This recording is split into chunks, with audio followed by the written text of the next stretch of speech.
Huh? Just in the back of the room, that's fine. Or you can come up front if you want. If we got Chuck or Steve McCarthy. I haven't seen him in the last little bit. He had a battery problem. I'm going to borrow one of these. Yeah.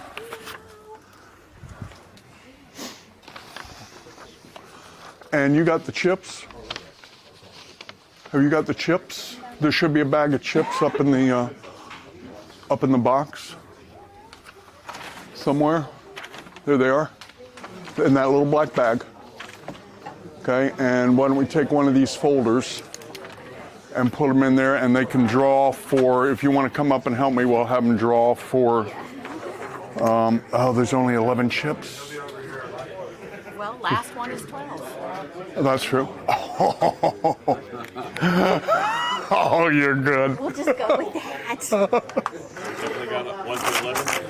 Yep. Well, no, we got 12 now. Right, but I mean, So, but everybody else checked in? Yes, sir. Okay, cool.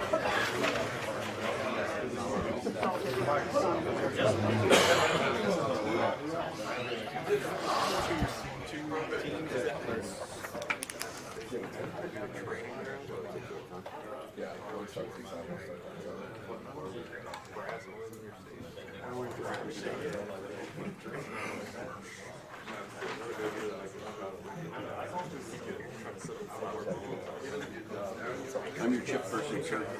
You're my chip person? And there is 12 in here. We found 12. Oh, did he? Cool.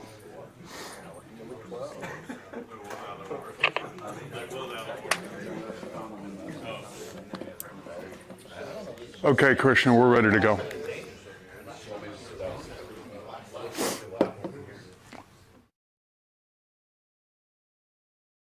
Morning. Oh, come on. Good morning. Good morning, sir. That's what you're working for, right? Everybody game on? Oh, man, come on. You guys got it's not that early in the morning. Shift changes usually it's at least 7, man. Y'all ought to be awake by now. Welcome to the 11th Annual Hazardous Materials Team Competition. We're glad to have you with us. We're excited about this year. We got 12 teams in the competition. Because we have 12, you'll only be held in here for 20 minutes during the rehab and the staging between the interior track and the exterior track, and I'll go over that real quick in just a minute. We're glad to have you with us. We're looking for an exciting day. I want to remind you of just a couple of things. The thing is being live streamed, so there will be cameras out everywhere. So that's why the photo video release. Also, the QR code is up on the web page, but at this point you can't tell anybody that because nobody should have any electronic devices, including Apple Watches, in the room. We all good with that? Okay, cool. And there is a reason for that. Another competition somewhere else in the country had a problem with somebody outside the perimeter relaying information into the perimeter.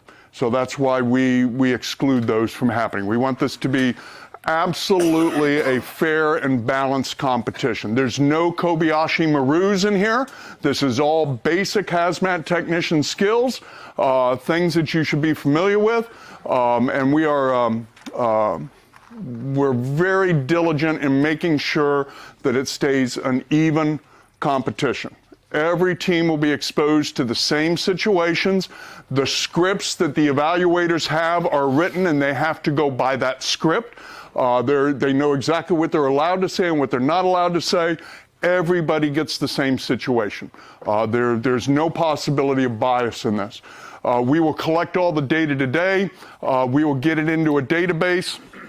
And tomorrow morning we will finish up the grading and find out who's first, second, and third. We also have 4 plaques as we normally do. We have the individual best game score, which is what we finish the outside track up with, something silly outside. We have individual best product hazard analysis, the person who analyzes the product and the hazards associated with the product. We have these evaluators verbalize your thought process. This is like, any paramedics in the room? This is like ACLS, man. It's verbalize what we can't read your mind. We know that you anticipate certain things to happen. We're not giving you anything unless you ask for it. So verbalize your thought processes, please, in each one of the stations.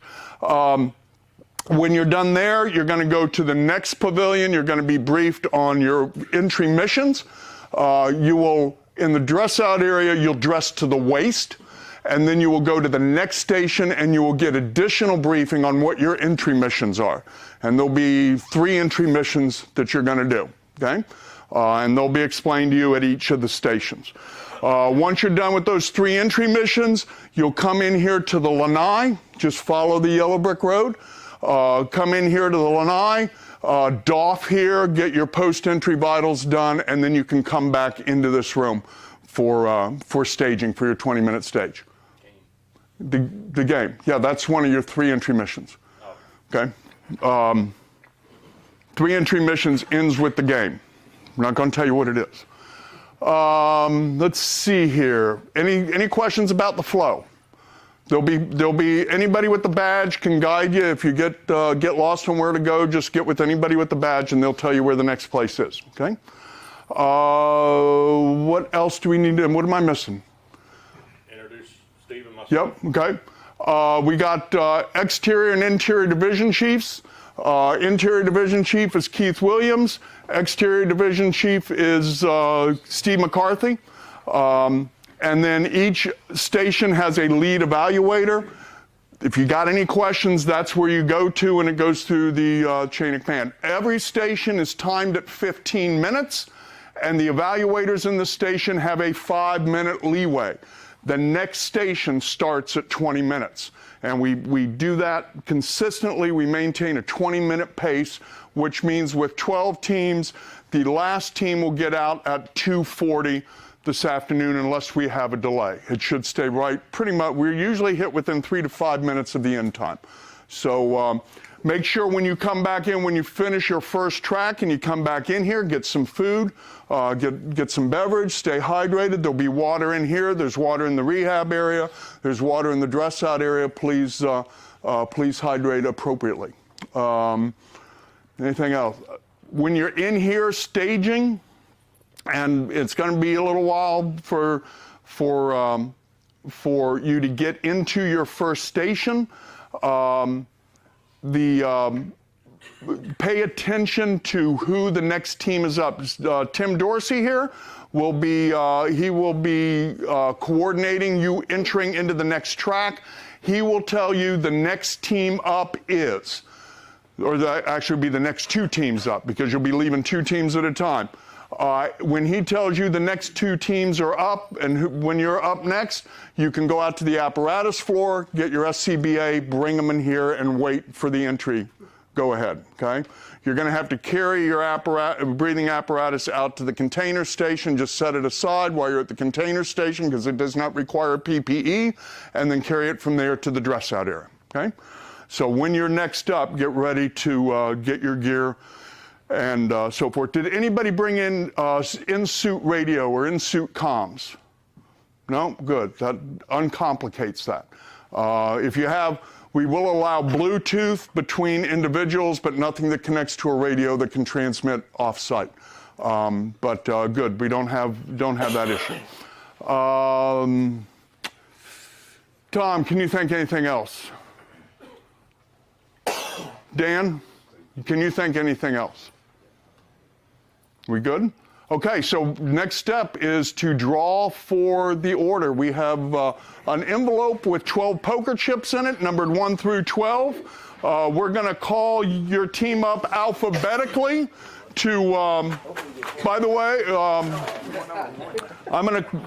let's see here, I'm going to call you up, I'm just going to go right down our tag list, have you draw for order, and that'll be the order that you enter into the competition. Which one? No piece on it, though. The earpiece is broken. Oh, okay. All right. If it's broken, keep it out, and I'll deal with it. Okay. That's. And the rubber. Here's your. I got one. You got them? Okay. Cool. By the way, Tom, you got ear comms? Make sure everybody gets ear comms on. That's working. Okay, so going down the list that was provided to me by them, Brevard County. Brevard County. Send your team leader up.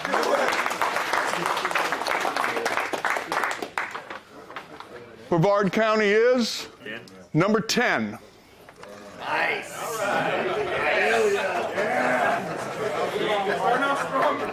Clay County, send me up your team leader.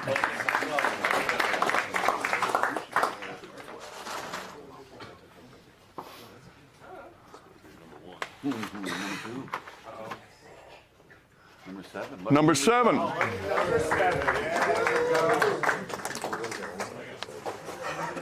Indian River County. Here we go, Indian River. Look at that hair.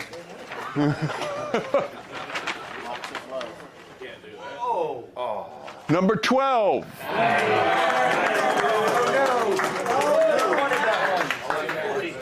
Jacksonville. Yeah. Number 1, Jacksonville. 11.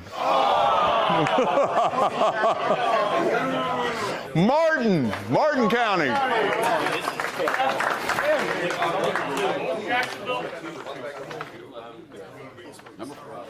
Number 4. Asheville, North Carolina. We won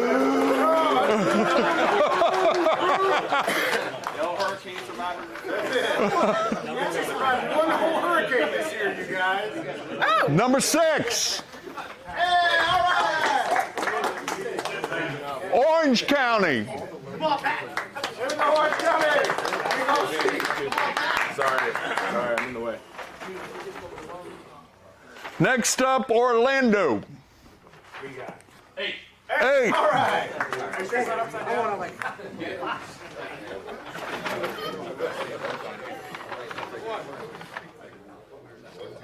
Number 5. Osceola County.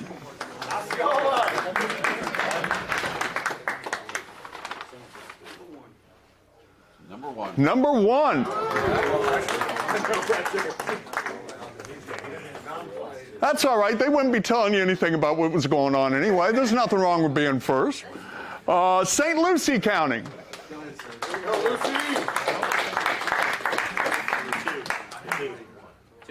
Two. Sarasota County.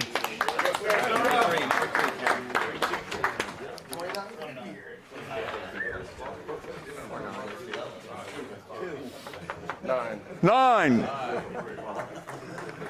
And Polk County.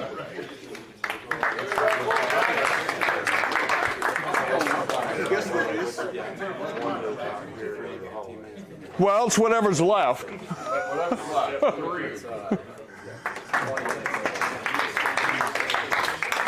All right. Now, just a reminder, the order is odd numbers will do the interior track first, even numbers do the exterior track first, okay?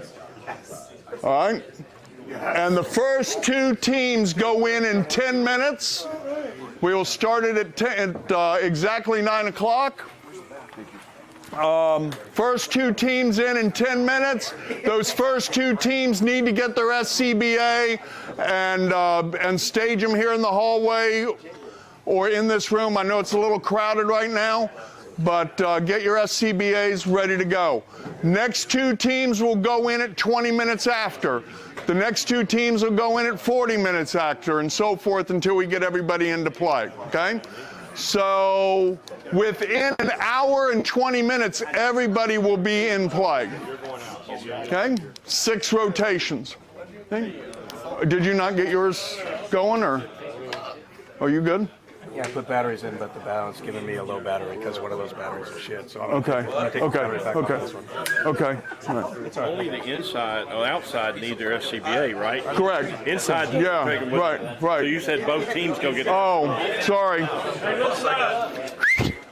Only the outside teams, the odd number or even number teams need their SCBAs right now.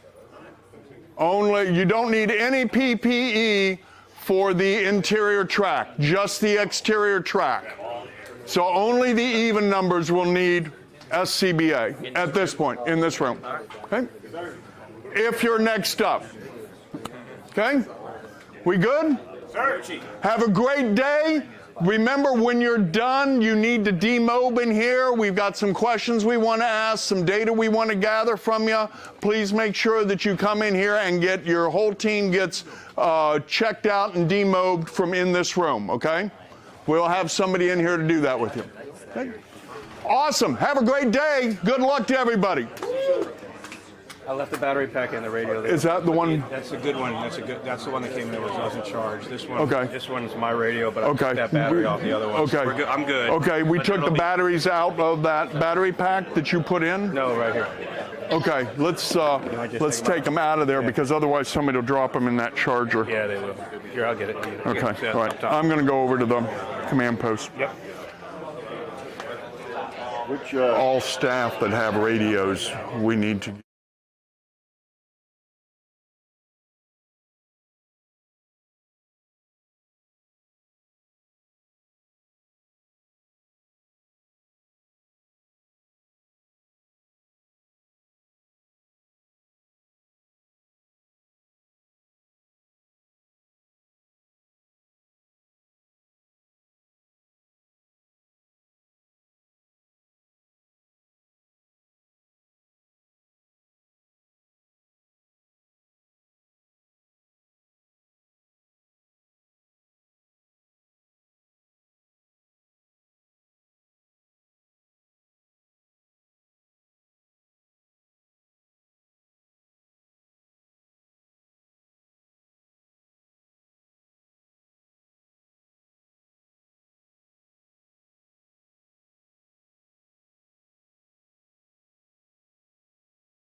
little one on.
Hello and welcome to the 11th Annual Hazardous Materials Team Competition held at the Volusia County Fire Training Facility in conjunction with the Florida Hazardous Materials Training Symposium. We're located near beautiful Daytona Beach, Florida. Today's event is dedicated to promoting education and excellence through spirited competition. My name is Bill Wade. I'm a retired fire captain and a former member of my community's hazardous materials response team. Today we'll watch as about a dozen teams apply their knowledge, skills, and some good old American resourcefulness to find the safest and best ways to tackle the challenges they face. In addition to Florida teams, we also have participants from the North Carolina Association of Hazardous Materials Responders competing this year. Throughout the day, we'll speak with several individuals responsible for organizing and running the competition. Interesting, the evaluators for this event come from various locations, not just Florida. We'll hear from them about hazardous materials and the importance of local communities being prepared for chemical accidents. Some of our guests will discuss the challenges that emergency responders face when dealing with chemical or hazardous material spills, both in Florida and around the world. We'll learn how these responders train and prepare for emergency calls they hope never come. We also hope to speak to some of the emergency responders participating in today's competition. We will ask them to share their thoughts about the training they've received and how they've prepared for this event. Furthermore, many people outside the hazardous materials world are curious about what it's like to work in those heavy plastic suits in environments where caustic or hazardous chemicals have been released. We'll see if we can get some insight from our participants.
Right, because then that's misery, you feel trapped.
So, Get it right, 100%. if only we're going by percent, yes. Again, 1 point per question. So, you guys ready? Multiple choice? No. But you guys are welcome to talk amongst yourselves before you come up with a group answer if you want. It's your choice. So you ready? Yeah. All right. Under normal temperatures, LPG will expand its volume how many times when released? 270. 270. Correct. All right. When using a supplied air respirator, the maximum hose length from the source of its air is how many feet? It's the same as combined. I would think so. Well, if it's combined, it's 300. Final answer? 300. 300 feet. It's just what you're saying. The filter of an air purifying respirator indicates that it's a P95 cartridge. The P stands for? Particle. Yeah. Final answer, particle. Oil proof. The chemical formula for propane is? Oh.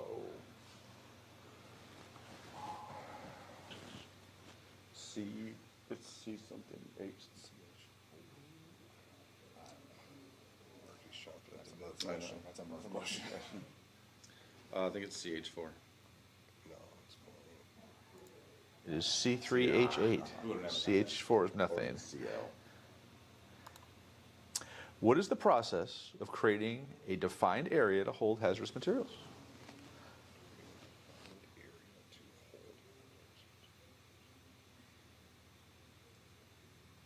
I have no idea. Bass. Isolation. S, or isolation. Either way, retention. Within 0.15%, what is the lower explosive limit of propane? 4 something.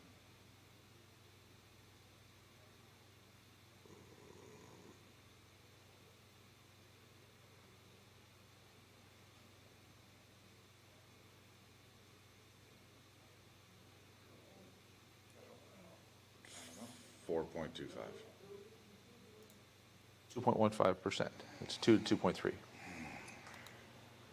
In an NFPA 704 hazard identification system diamond, the white panel identifies Additional hazards.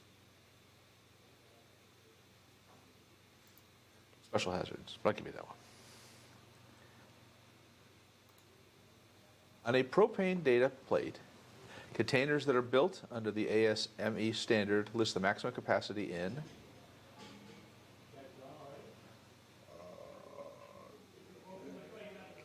It's gallons. I would say gallons. close enough. It's water capacity in other pounds or gallons. This type of high temperature clothing is designed for short-term, close proximity exposure to flame or radiant heat. Flash resistant. Yeah, is that, we're going like FR suits? Yeah, flash resistance, flash protection. Proximity suit. Depending on whether the container is built under the ASME or DOT standards, propane containers will have a pressure relief device set to open between what and what PSIG? Oh my god. I want to say 250 to 350, but I don't know if that's right. Very close. 250 to 375. 11. The process of connecting two or more conductive objects together by means of a conductor to minimize the chance of static sparking is known as? Grounding and bonding. Final answer? Grounding and bonding? Yeah, Just bonding. just bonding. Of course, grounding is the field. Yeah. Damn it. But you're right. You were there. How many ways can a propane cylinder be requalified for continual service?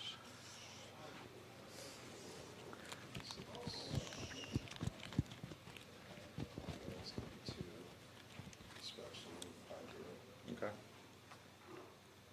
Close. It's 3. It's a hydro, and an external or a visual. A right. External or internal visual, sorry. Question 13. This penetrating particle is emitted with high energy, is not radioactive, but can cause radiation, and can be stopped by concrete, lead, and plastic. Concrete, lead, and plastic. Or, I mean, concrete and lead is gamma, but plastic, that's. So, I mean, I'd say gamma. What do you think? it's either B or gamma. Oh, we'll go with gamma. okay. It's neutron. He's gonna kill us. Son of a bitch. You heard the deep breath It's a right particle. there. Remember, gamma's energy. It's a particle. What does NFPA standard 1990 cover?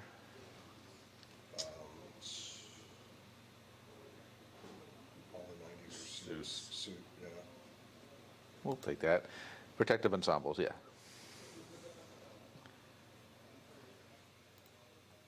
What is the technique to redirect the flow of a liquid away from an endangered area to an area where there will be less impact? Diverting. Not, Diking, damming. yeah. Going dike. Diking. Damming would be stopping. You going diking? Like, Just stuck with diverting. Under NFPA 470, the A in API stands for?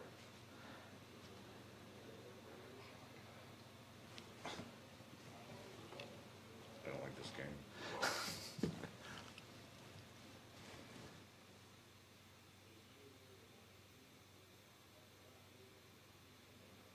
Probably assessment.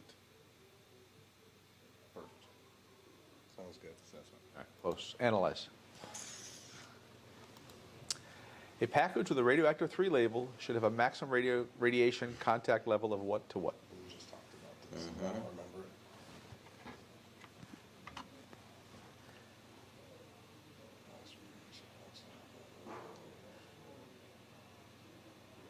Oh, wait a minute. It's 0 to 50, 50 to...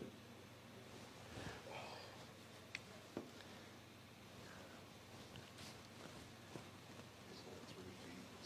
It's Is it 100 to 1,000 millirem? It's 50 to 200. Under DOT regulations, packing group 3 materials have higher or lower level of danger than packing group 1. The lower. Higher. What? It's backward from radiation. This tactic is the controlled burning of a liquid or gas material to reduce or control pressure inside the tank, dispose of residual vapors, and or dispose of a product when transfer operations may be impractical. Flaring. That's correct. Is that tree ray? The minimum temperature at which a liquid gives off sufficient vapors that will ignite and sustain combustion is known as the that flash point or flammable point? Flame. Flame point. Sustained combustion. It's flame point. We'll go with flame. fire point.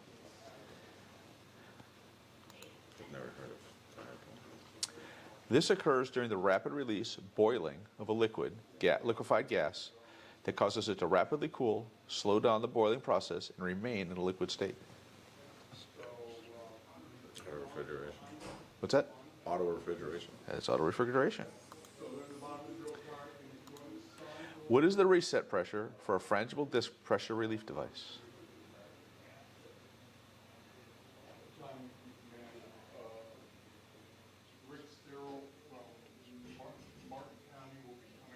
Is that a trick question?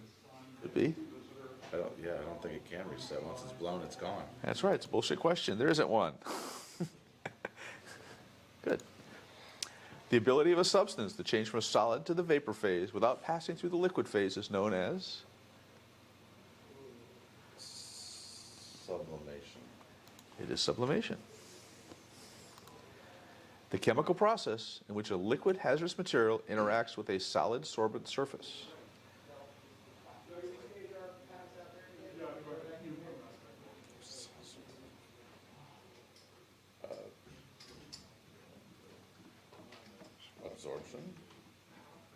Close. Adsorption. Sticks to the outside. This type of dam is used to contain materials that are lighter than water. Underflow. Underflow is correct. This tactic is defined as the controlled release of a material to reduce and control the pressure and decrease the probability of a violent rupture. And then we'll go with the classroom needed? Sweet.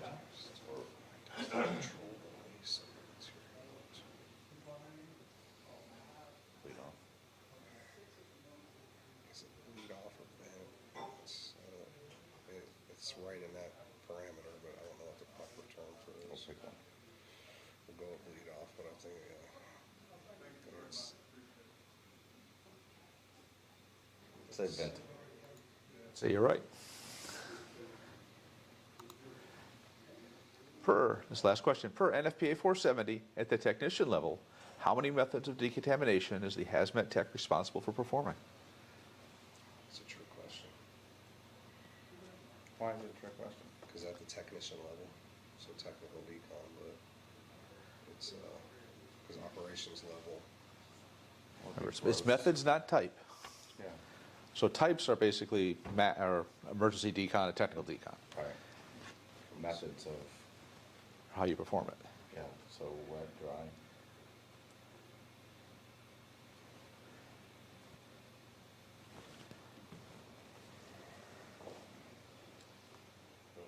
Yeah, I was going with 3. Okay. There are 12. Adsorption, absorption, chemical degradation, dilution, disinfection, evaporation, isolation and disposal, neutralization, solidification, sterilization, vacuuming, and washing. Oh, I knew that. I didn't know what they all 12 were, but You actually did pretty good. Our shoulders feel right now. backward. Have a laser beam pointed up. Well, maybe you lost some weight in college, Chris. I doubt it. All right. You guys will be heading off to staging next, All right. I think. All right. All right. Thank you. Thank you. I don't think that went well. You allowed to tell somebody we got it right? Sure.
contracts are already competitively bid.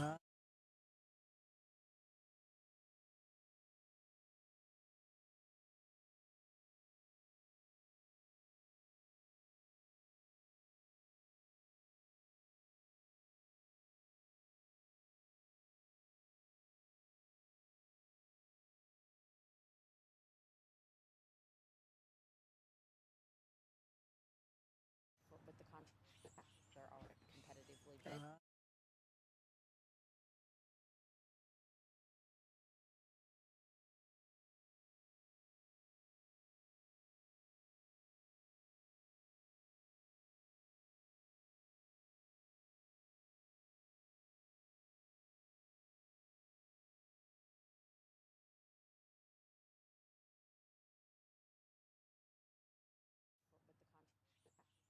the contracts are already competitively bid.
Okay, I'm pushing the button here. And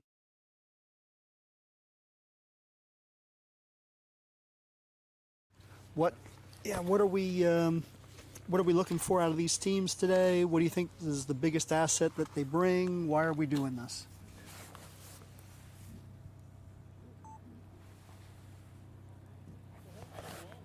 You ready? I am ready. All right. Steve, thank you for coming over here and talking to us, taking some time out of your busy schedule. Now, I understand you're running all of these stations out here. What are you looking for out of these teams today? Well, we have a rubric, which is, a plan of action and gives benchmarks we can grade each team equally. We've been doing this for 11 years now, and so we're basically got it pretty well tuned. And we're looking for consistency between the teams. What's a cool thing here is all these teams get to experience each other and talk to each other and network. What we're trying to do is bring the state up to a certain level, obviously, and try to make them all the same. So it gives weaknesses and strengths for their team when they finally get done. We go over their stuff, basically. Krishna from Doug, yes. Yeah. Now, let me ask you this: what you talked about weaknesses and strengths. What strengths are you seeing out of some of these teams coming through? I mean, you've got 11 years experience to compare against. Yeah. What strengths are you seeing? It looks good this year. I mean, we've got actually it worked out well. We have a little bit different layout, which has spread. It made one section, the outdoor area, very close together, which is nice for working, and then the inside's about the same. But the outside's really, I think this is the best it's been. So we've really found a sweet spot here this year. What are we looking for out of teams? The strengths are that they have some knowledge other than just being hands-on. Like they're asking them questions about the propane tank and capacity, valve configuration. We would go plug the tank, but that doesn't mean we know what the tank does. So that's going to, in that section, they're getting a wide variety of what the tank does, where the valves are, and what they do. This is a good example of what we're talking about. You've been out here 11 years. 11 times. Okay.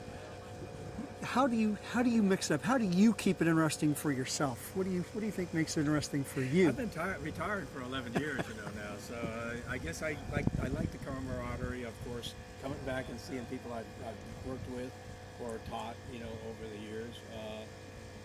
And I just like being around it. It's tough to walk away from the fire service. You got to wean yourself off. I've been slowly trying to wean myself off. Steve, thanks for being here today. I'll let you get back. I know you're busy. Okay, well, thank you. All right, appreciate it.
It's 300.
Safeware. Why does Safeware support this competition?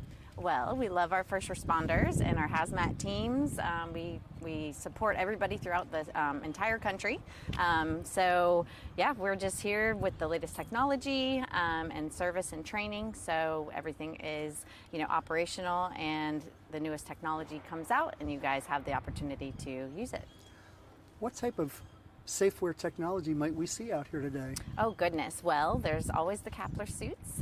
We also have Rigaku, any of the air monitors, any of the testing, and any of the kits that you would have to use for the chemicals and whatnot.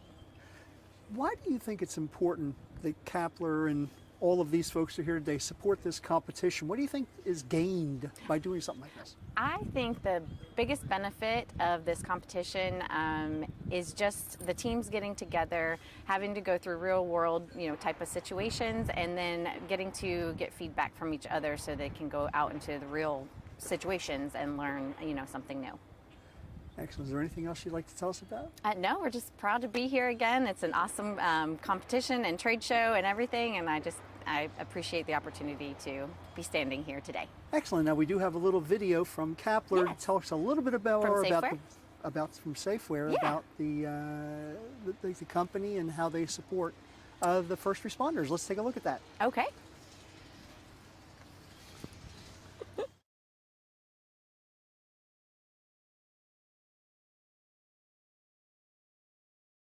Safeware is there when response is critical, assisting in the classroom as America, helping you build roadways and infrastructure for tomorrow.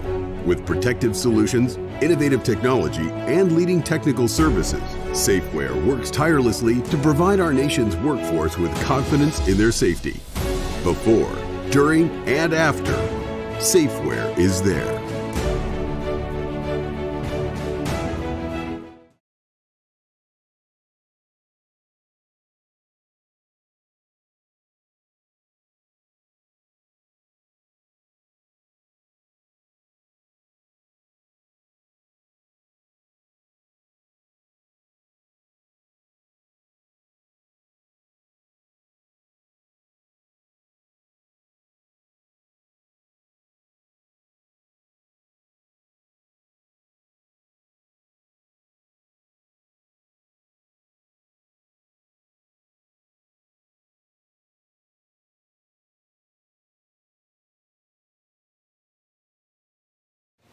We'll find out.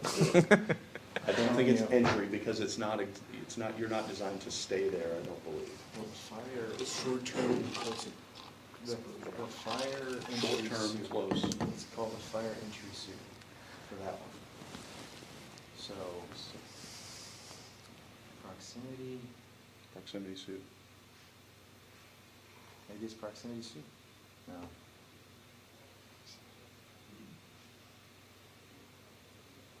I'm gonna go. Short-term close proximity exposure. This could also go flash. Short-term close proximity exposure to flame, radiant heat is flash. I am 100% positive that proximity is in the name of this. Okay. I think it's proximity entry suit. What's Proximity entry suit. It's proximity suit. Does that count? I will give it to you, but you guys talked yourselves out of a right answer. Depending on whether the container is built under ASME or DOT standards, propane container will have a pressure relief device set to open between what and what in PSIG?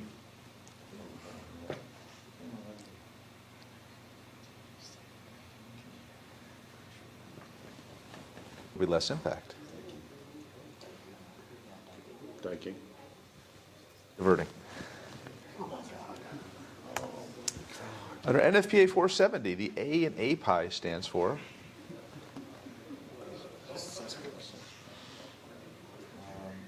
It's assessment plan, assessment. very close, analyze. The package with the radioactive 3 label should have a maximum radiation contact level of blank to blank. So level 3 is the highest. Level 2.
So that they can go through all the drills with water or liquids and not get wet and be cold out here through the competition. What are some of the other different types of hazmat suits, the real ones that these fellas might be asked to use sometime in a scene? So Kapler manufactures a number of suits. For these guys, most of them are going to be NFPA certified, so we offer those in 1991, 1992, and 1994 configurations. Very good. Now, emergency responders like the ones we're watching today, how do they know which of the suits to select? Several years ago, Kapler developed an app. It's free. It's called HazMat. That app allows you to enter the hazard as well as several application scenarios, and it will recommend a specific suit for you. So it gives them some advice based on what information they have. They don't always have the correct information at first, though. They don't. No, sir, they do not. What it is able to do is not only use a chemical name, but you can use a CAS number associated if you don't know the name of that chemical. It gives them the best advice for the time that they Yes, for sir, what and they're it dealing with. qualifies as an OSHA-approved HazMat assessment. Now, I've been involved with hazardous materials for 30 years, and I've seen a lot of evolutions of chemical suits. What have you seen improvements in chemical suits over the past years that you've been involved? Mainly that has been in the design to increase dexterity as well as user comfort. Kapler has recently developed some breathable garments which kind of balance out the protection and comfort factor. So that, because these look like they're basically wearing big heavy baggies, it allows air and stuff to move in and out through Yes, the it's a selectively permeable membrane. to allow a little bit more comfort. What are some of the safety features and considerations when they're selecting their hazmat suit, when they're getting ready to enter a real world scene? Really, they want to know the name of the chemical, how it's going to act, if they have to get any on them, and if they do, how long are they going to have it on them? And that helps them decide which suit might be best to protect them. Yes, sir. If they weren't using the app and they were looking through perm charts, kind of doing it the old-fashioned way, it would help them select not only the fabric but the garment design as well. Why do you think it's important to have a friendly competition like this to get all these teams together? One of the great things about the fire service industry is that they share word-of-mouth experiences. So getting together like this helps you prepare for what you might do if someone else has done it and y'all sit down and share that information. Now, we do have some video that you've shared with us about the way that these suits are constructed and the material that they use. We're going to go ahead and roll that video now and take a look Thank at you, sir. Kaplan. Thank you.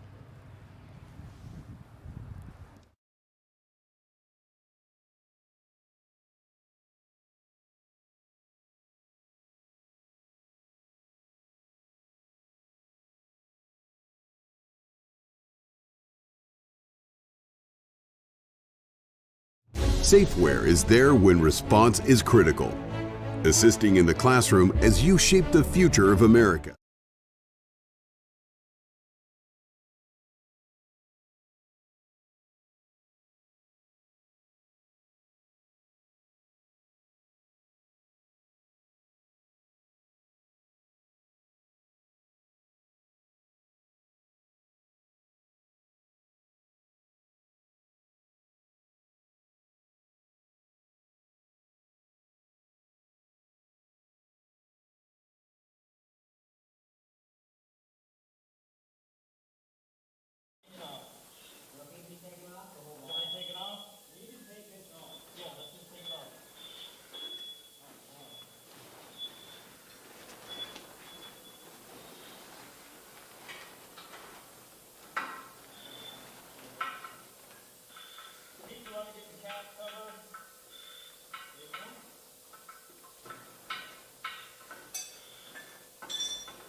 This is not. That's not. I know that's not closed. Yeah, they closed that. They didn't close this bottom valve either, just to attempt to make sure that it was closed all the way to the other. I don't think they had a good grasp on this B kit. No, this B kit kicked their asses. I can tell you. They have to have the spring loaded one. I can guarantee it. I don't. They're supposed to run backup for us. And after seeing that shit, I'm like, no. Because that bolt right there, I guarantee you, there's not 2 threads. I don't even know if there's threads in there. I guarantee you, there's not. He backed If it all. there is, it's not very many. He's backed it all the way out. It probably just needs some lube. Like that's calcified in there. Give me that.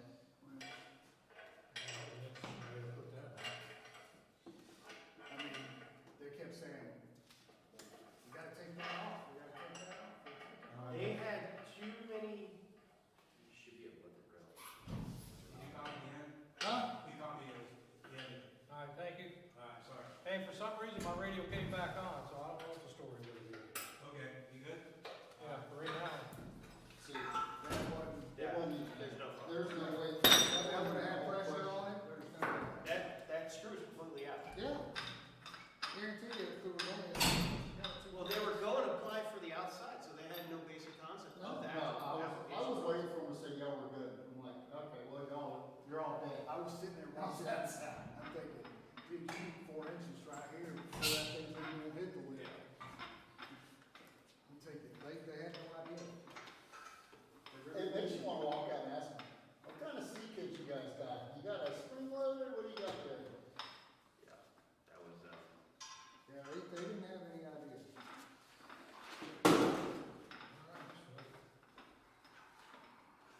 I mean, they were fumbling enough. This is actually closed. Was it? Yeah. Okay. Property prepares a kid. I mean, they were gonna eventually get it because they were fumbling around enough. They were all over back and forth, and I'm like, that was so inefficient. It wasn't even fun. Well, watching them go through the kit, Lax team coordination. they had no idea. Literally, they were lost the minute they opened up the kit. Did they scrape it all? Yes, Anybody they did. notice that they did? Okay. So we'll go with successfully controls statement does not follow established process. Good with that? They Yeah. didn't shut off they didn't shut our valve off up there. I mean, they closed the tank valve, so that would have shut the leak. It would have. Opens a valve that does not approve to protect the cat.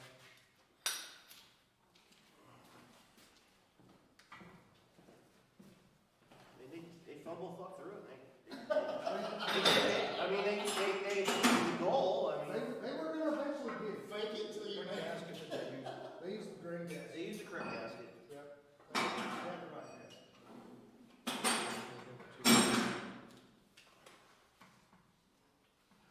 Now he's tearing it up. Where's the gray line? There it is. Here. 1, 2, right here. They didn't even have it like this. Yep.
Testing, testing.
Hoyt, tell us a little bit about your company and how your products identify something called CBurn. What is CBurn, and how does your company help with that? Okay, so CBurn materials are chemical, radiological, nuclear materials, and our Raman technology helps identify unknown liquids and solids. So if you've got a dangerous chemical, you want to know what it is quickly and accurately, that's what our technology does.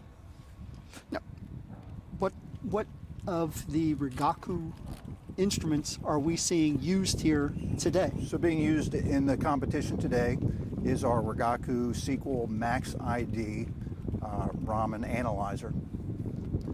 What does that do for the first responder? For the first responder, if they've got a liquid material or a solid material in front of them, don't know what it is, could be a powder, paste, gel, anything like that, our instrument allows them to quickly identify what that material is.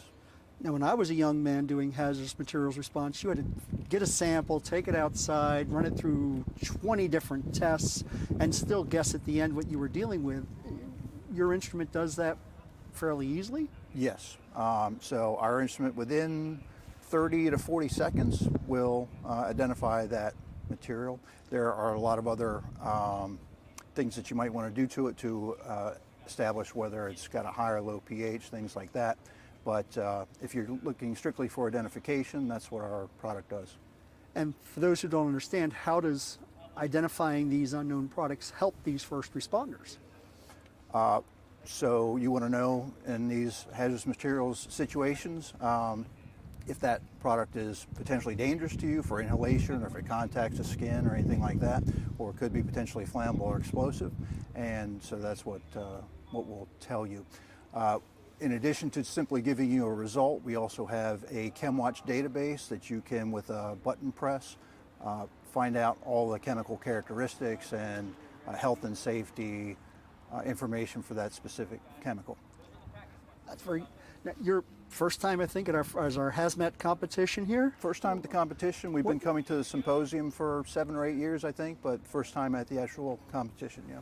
What do you see as the benefit as you've been out here for several hours this morning? Yeah, it's a fantastic learning opportunity to learn by doing, and I think it's probably a great benefit to all the teams that participate in it.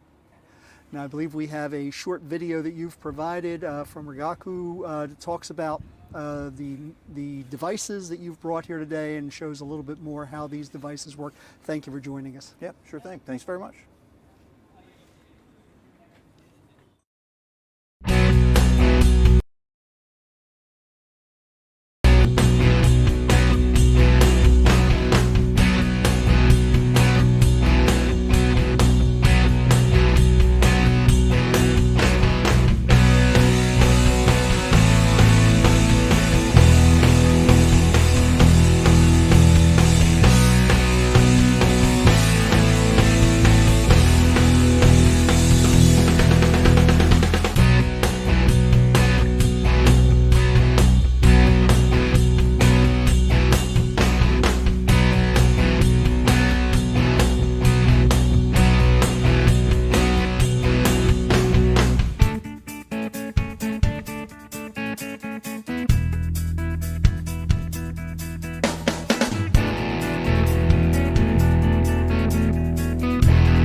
That's what it is. That's what, yeah. What's that? Flash ensemble. That's it. So go with Flash ensemble? Proximity. It's okay. You'll get the next one. Sure you will.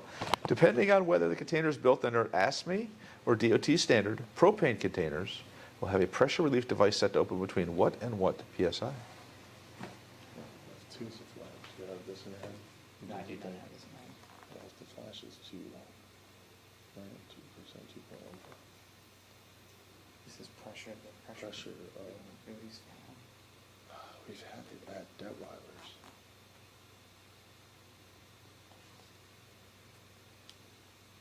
Your password, yes. No, you gotta guess. 5 to Give it away 10%. anyway. What's that? 5 to 10%. No, PSI. 250 to 375 PSI. Yeah, I'm thinking percent. The process of connecting two or more conductive objects together by means of a conductor to minimize the chance of static sparking is known as? So, connecting two objects. Oh, that's bond. That's. It's your last name. Go ahead, you got this one. Bonding. It is bonding. How many ways can a propane cylinder be requalified for continual service?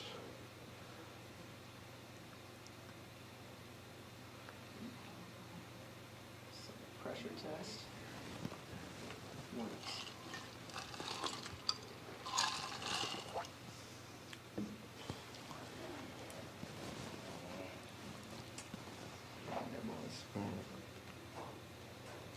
We really said that one. Pressure test and service it? Sure. So you're going with 2? Sure. 3. An internal hydro, and external hydro, and a visual test. So we just guess 3. This penetrating particle is emitted with high energy, is not radioactive but can cause radiation, and can be stopped by concrete, lead, and or plastic.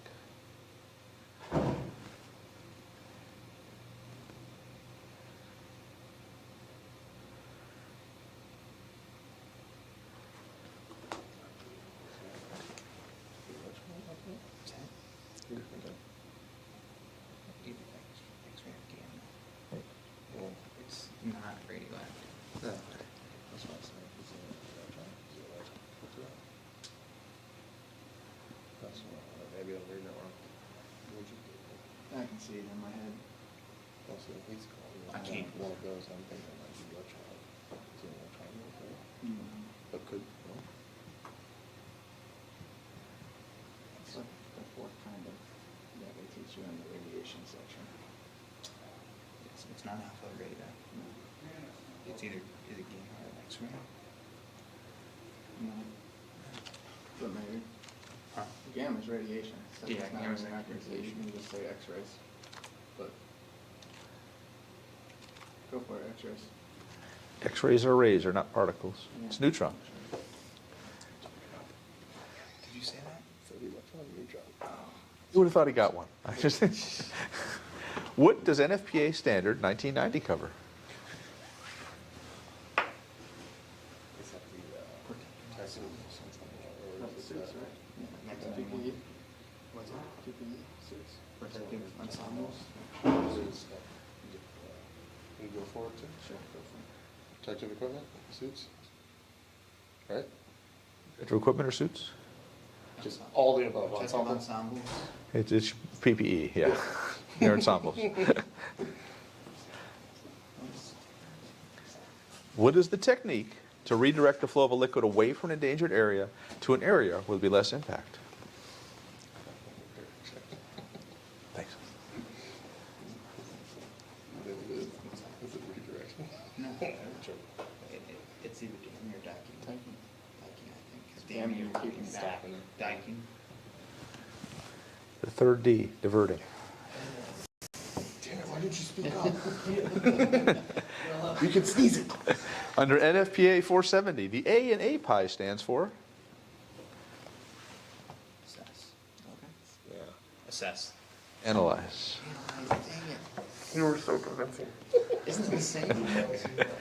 A package with a radioactive 3 label should have a maximum radiation contact level of blank to blank.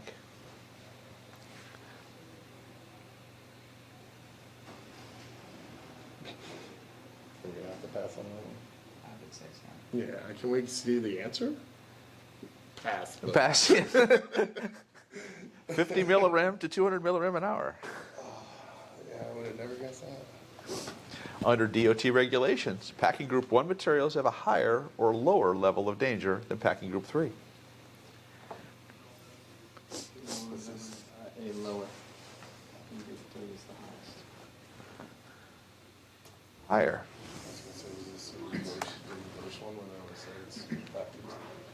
This tactic is the controlled burning of a liquid or gas material to reduce or control pressure inside the tank, dispose of residual vapors, and or to dispose of product when transfer operations may be impractical. Yeah. Flaring. Flaring it is. The minimum temperature at which a liquid gives off sufficient vapors that will ignite and sustain combustion is known as the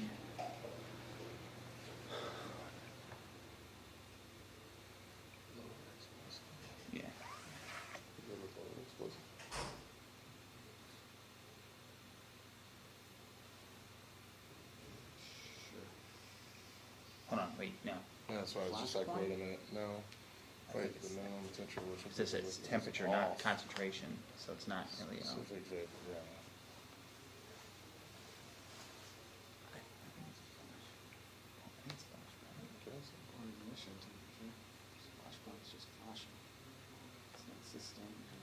Sustain, okay.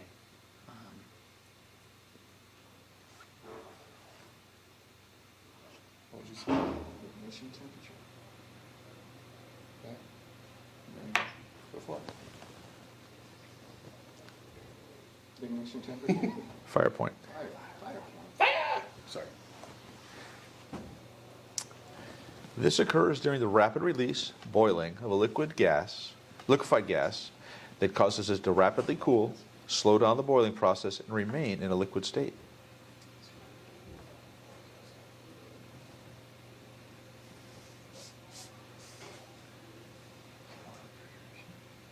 Oh, that's way more technical, that's probably right. Because? Yeah.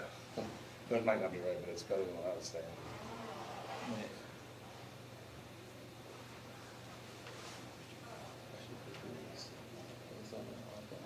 It's the auto refrigeration. That's what it said.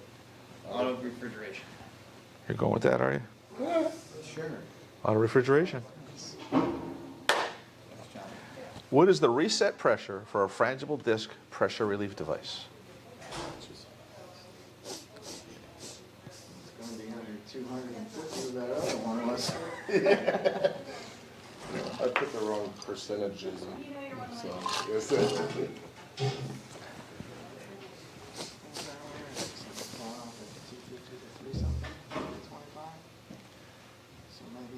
I do not know. 200? In the words of Marissa Tomei, is a bullshit question. There isn't one. It's a frangible disc. It breaks.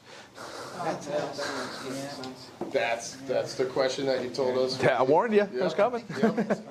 Yep. I'm like, damn it, you got. Oh, there it is.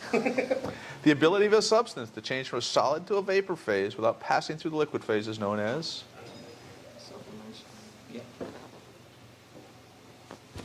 It is sublimation. The chemical process in which a liquid hazardous materials interacts with a solid sorbent surface. How come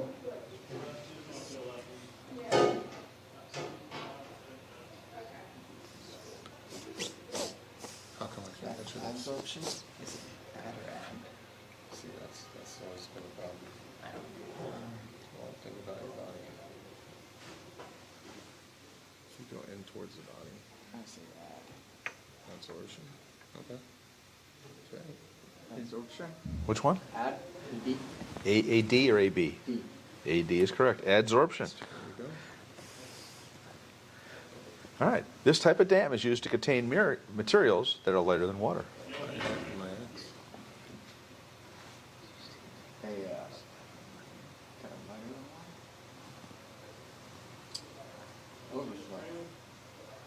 I'm sorry, underflow. The material's lighter than water, it's going to float on top. So you're going to put the tube underneath, and the water's going to flow underneath. You're going to contain the product on top of the water. Is it a boom? Well, boom is what would sit on top and gather what's Oh, we gather the material. I was just saying underflow dam. I don't know if there's a fancy name for it. There's a fancy name. It's called an underflow dam. This tactic is defined as the controlled release of material to reduce and control pressure and decrease the probability of violent rupture.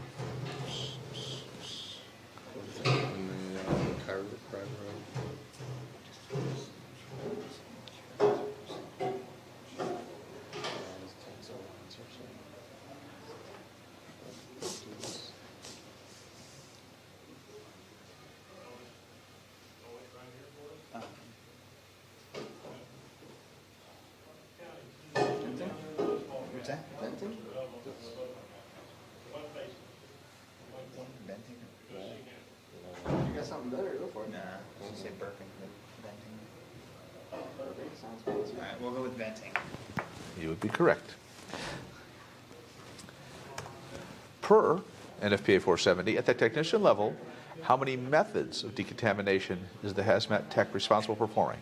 Remember, there are 2 types and many methods.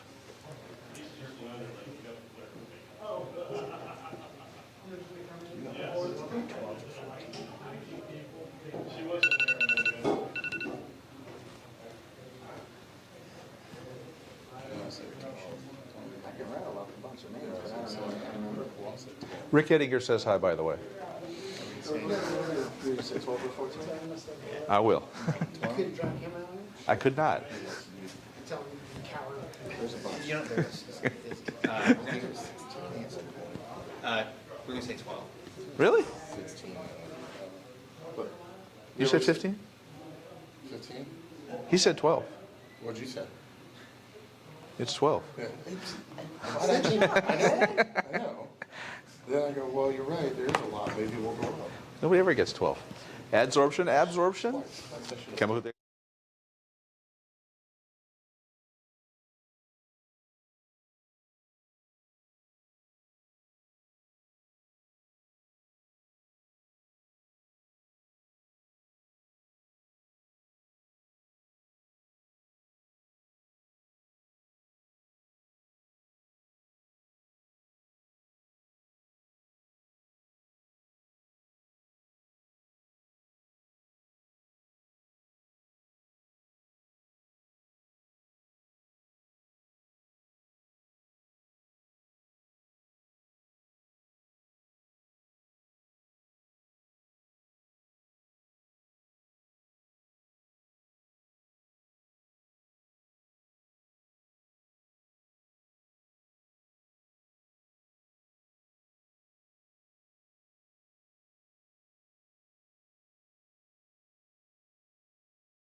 Does that fix it? Nope. No.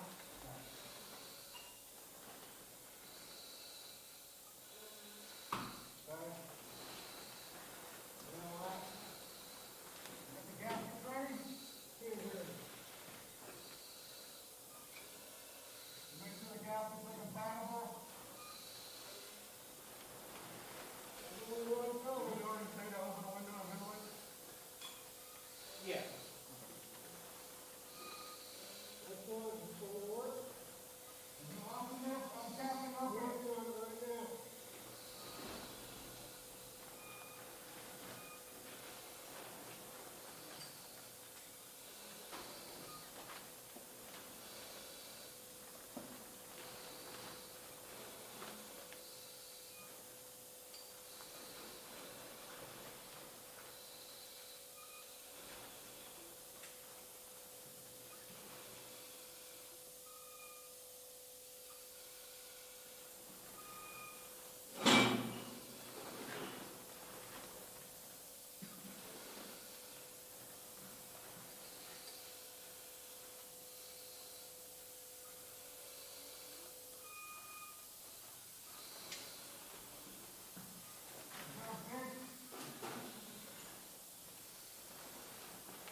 You ever watch the Muppets? He's the old guy up in the thing. Get out of here. All right, here we go. Chief Lamb, thank you for joining us. Tell us a little bit about hazardous materials, and why is a hazardous materials team part of a fire department? Well, over the years, our departments have really morphed into more of an all hazards approach or response. Back when the fire department was first formed, back in the late 1800s, it was really about putting the wet stuff on the red stuff, or putting water on the fire. And as time progressed, we saw that where a majority of our calls started leading up to emergency medical calls, emergency medical services. So a lot of our calls were based on EMS. Anywhere between 60 to 80% of our calls were all EMS runs. Well, now we've even morphed even further. When you look at the technology and the things that we have, such as lithium-ion batteries, all those things are made with chemicals. We have transportation that's going down the road with chemicals and all inside those transportation containers. So our firefighters are expected to be more well-rounded, more than just putting out fires. How do you handle or mitigate an incident when it deals with a hazardous materials? So that's really what's led our fire departments to what's called an all hazards approach now. We do way more than just fighting fires. We do everything from search and rescues to USAR teams, and hazardous materials is one of those bigger components. The folks that we see out here in these chemical suits today, these hazardous materials specialists, what type of training do they go through to join a team like this? So all of our HazMat technicians in the state of Florida go through what's called the Hazardous Materials Technician course, and that's a little over 420 hours worth of training, both in classroom training where they do book knowledge and learn different skills and sets, all the way up to actually having to do hands-on where they learn how to actually use meters, use tools and equipment to stop leaks. So, but their training doesn't just stop there. They don't just take that one course and then they're blessed as a hazmat technician and they don't do any other training. They continue those training hours throughout the year and really throughout the career by traveling to other classes, like in Pueblo, Colorado, or Anniston, Alabama, where they learn how to deal with chemical agents, or New Mexico, where they learn how to deal with bombs and what bomb blasts look like. So there's a lot of training that goes on for a hazardous materials technician outside of that 420 hours worth of training. And this is important to the fire department mission because we're an all hazards approach. You really have to have those specialty techniques and training in order to make sure that when you do respond out to your community and they have a hazardous materials incident, you have well-rounded, well-trained firefighters. That's why I always like to tell our firefighters, by the end of your career, you will be more than $1 million investment to your community. When you really look at not just pensions and health care, but all the training that's involved to train them and get them up to today's technology or techniques, including the hazardous materials technician course. This competition is being run in conjunction with the Materials Symposium here in Daytona. What is important about why should these responders attend this type of training? What do you hope to give them if they come here? Sure. So this idea was pitched to us almost 11 years ago now by Doug Wolf with Response Technologies. We are the only hazardous materials symposium in the United States that does a HazMat competition. And one of the things that he saw was important about that was this gave our actual HazMat teams an opportunity to come out and not only compete against each other for that camaraderie, but also see where their skills were at, see how they're doing. So to be able to bring your teams out and actually compete and say, we are the best of the best, but even better than that is once they're done with the competition, Response Technologies actually does a class to go over techniques, some of the things that they did out there, lessons learned, better ways to improve. That improves our hazardous materials response to the state of Florida threefold. It allows us the opportunity to be up to date on the latest techniques, the latest technology, but more importantly, have that one-on-one camaraderie with people who have been in the business for decades. Good. Chief Lamb, thank you for joining us today. We know you're very busy. Thank you so much.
I've never seen a double gasket.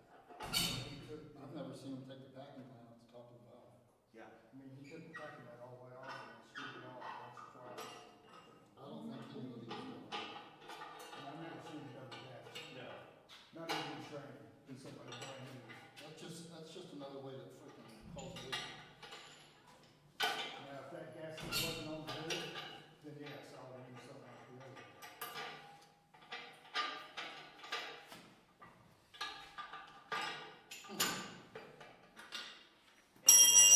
What color gasket did they use on that thing? It's a gray one. Okay. I thought they were gonna use too. They tried. So did.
Si, you're with the Local Emergency Planning Committee.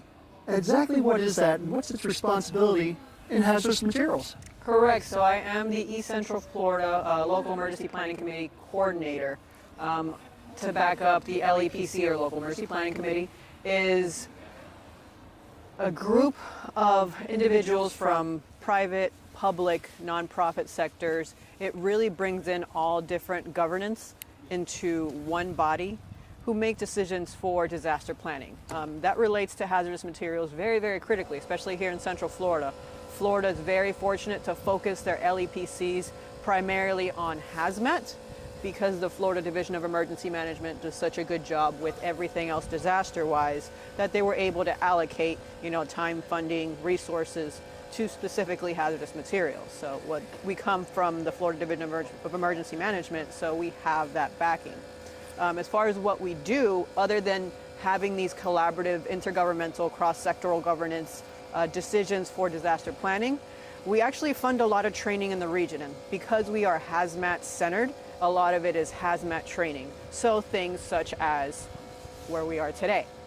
We do a lot of other side classes. So your basic HazWhopper courses, HazMat 190 or 160, correct me. I do a lot of the money moving and coordinating in the background to get that training done. So to these technicians, they don't know necessarily where their training is coming from.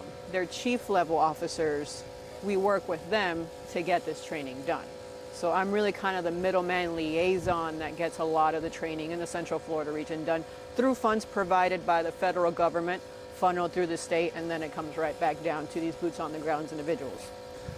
And how about for the citizens out there? What does the LEPC do for the community? It makes them feel safer, although they don't know it, right? You want the people that are going to these responses to know what they're doing, right? And that comes from training. Unfortunately, historically, when budget cuts happen, the first thing to go is training.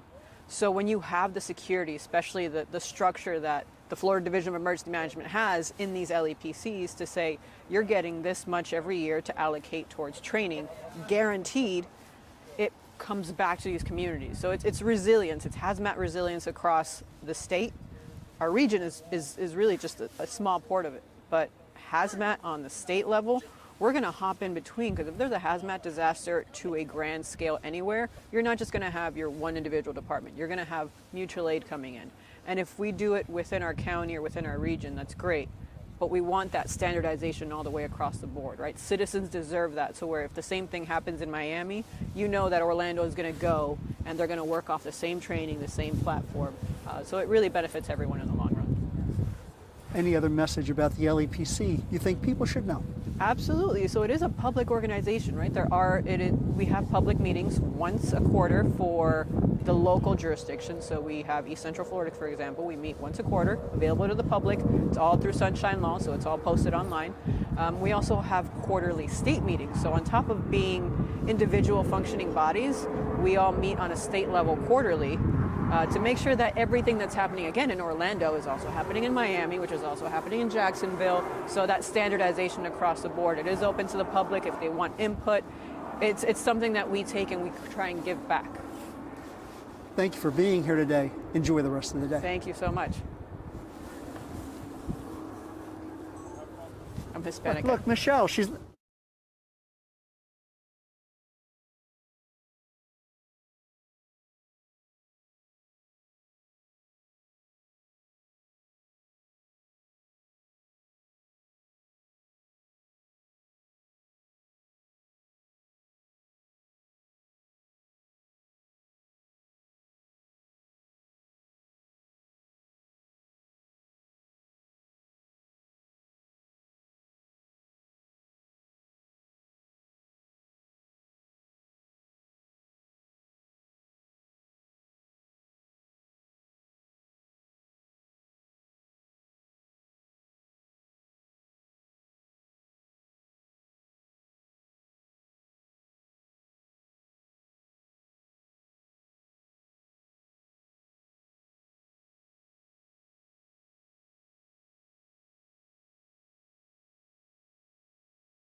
Is it the Durakin fibers? Yeah, or Durakin Durakin fibers. I don't know what it's called. Yeah, flash suit. Proximity suit. Using the damn question. Depending on whether the container is built to under ASME or DOT standards, propane containers will have a pressure relief device set to open between what and what?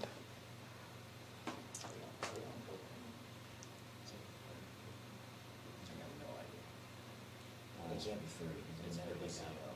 It's it has to be like 230s. Yeah.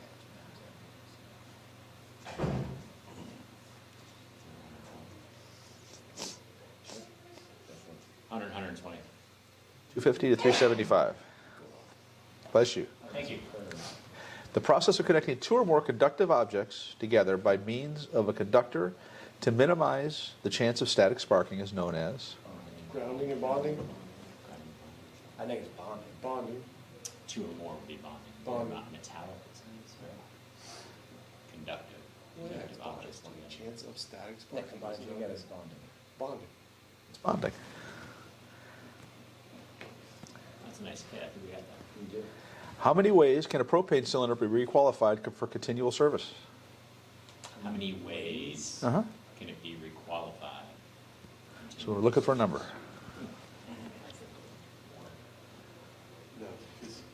No, because if it's in the ground, they can still qualify in the ground. So you visual inspection of the interior of the tank.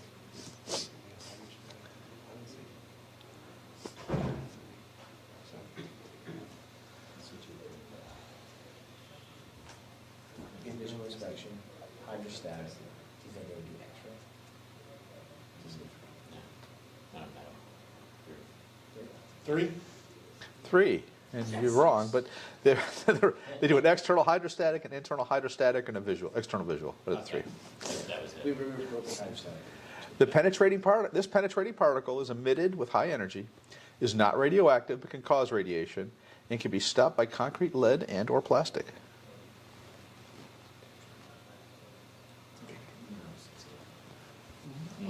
No, it's not. Alpha and bioradioactive.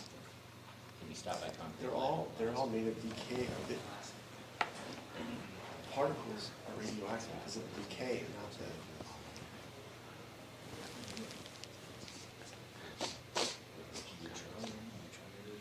That's not going to get stopped by plastic. No. I'll go through the whole book. It says it's not radioactive. I know. I don't think gamma is actually radioactive. It's after it decays. Yeah, it's the decay is what causes it to be radioactive. Yeah, that would be gamma. I think it's beta. You think so? Well, why would you do concrete lead for beta? That's what's throwing me off on that list. This penetrating particle is emitted with high energy. It's not radioactive. We have plenty of time, so we'll attend, But can not cause this. radiation and can be stopped by concrete lead or plastic. Plastic. That's the part I'm telling you. Why would you use plastic? Yeah. No, it makes Actual sense. beta. I just, beta is radioactive. Yeah. Gamma is not. It's good then. Gamma can't be stopped by What is that, concrete. neutron? Neutron. That's what I'm saying. Neutron, say neutron. Neutron? You sure? I mean, I don't know. That's right. Man, he would have There- talked about that. That would have been bad. I know. I would agree with that one. Many were And right. You said the reason it loves plastic, it takes less plastic than lead to stop neutron. Because it's the hydrogen absorbs the neutron. There's so much hydrogen in plastic. Yeah. Water does the same thing. Yeah. What does NFPA standard 1990 cover? Yeah. Protective ensemble. It does do protective ensembles. What is the technique to redirect the flow of a liquid away from an endangered area to an area where there will be less impact? Docking and damming. Or damming and docking. Diverting. You see Did you have an answer there? Hang on a second. It says redirecting. When you dam or dike, you stop. You don't redirect. Right? So divert.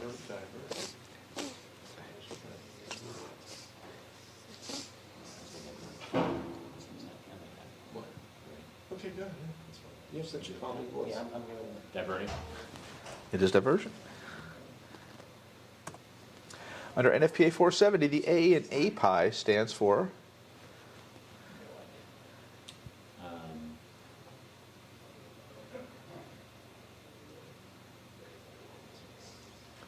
Yeah, shit.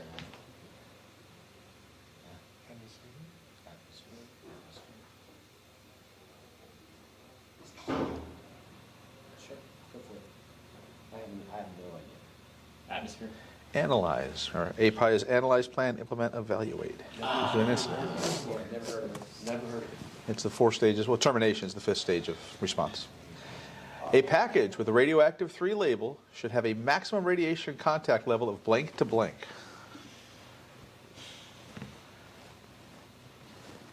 Where's my ERG in?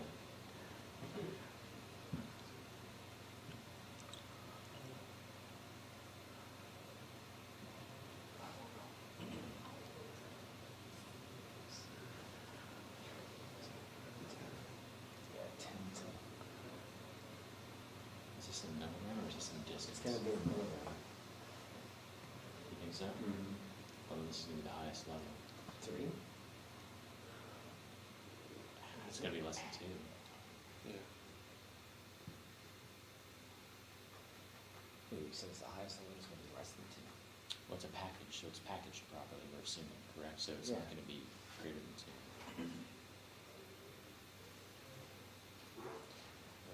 Search. I would say it's like point 0.5 to 1. Something like that. 0.5 to 1 milligram? 0.5 to 1 milligram. 50 to 200 milliround. Under DOT regulations, packing group 1 materials have a higher or lower level of danger than packing group 3. Not with that level you just showed. No, it's lower. It's 50%. That is millirem. Not rem. As far as that means millirem, so that's 0.5. That's 0.5 to 2. So what's 0.5 to 2? What did we say? You said 0.5 to 1. 0.5 to 1. Fine. We were close. All right, so under material has a higher or lower level of danger than packing group 3. It'll be a lower level. Okay. Does it go the other way? Yeah, lower level. Higher. This tactic is the controlled burning of a liquid or gas material to reduce or control pressure inside the tank, dispose of residual vapors, and or to dispose of a product when transfer operations may be impractical.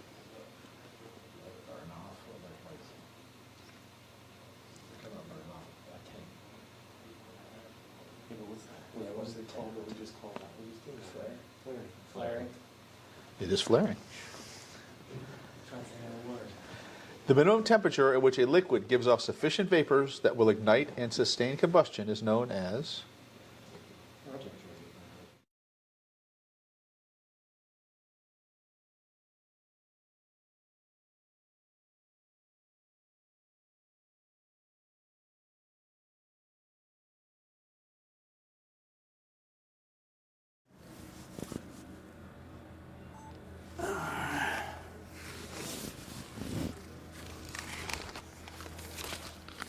Doug Wolf, Response Technologies. Thank you for being with us today, and tell us, why does Response Technologies coordinate this hazardous materials competition? It all began back in the 2012-2013 era. Response Technologies had 2 programs, the Operational Readiness Evaluation and the Capabilities Evaluation.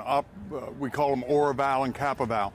The Capabilities Evaluation was ideal for starting up a competition because it challenged technicians to do basic technician skills and be evaluated for their ability to perform. So we were approached by the state, or the Hazardous Materials Training Task Force, to use our capabilities evaluation program to create this competition. So it just fell naturally to us. Very good. Now, what's the importance of the competition and this symposium?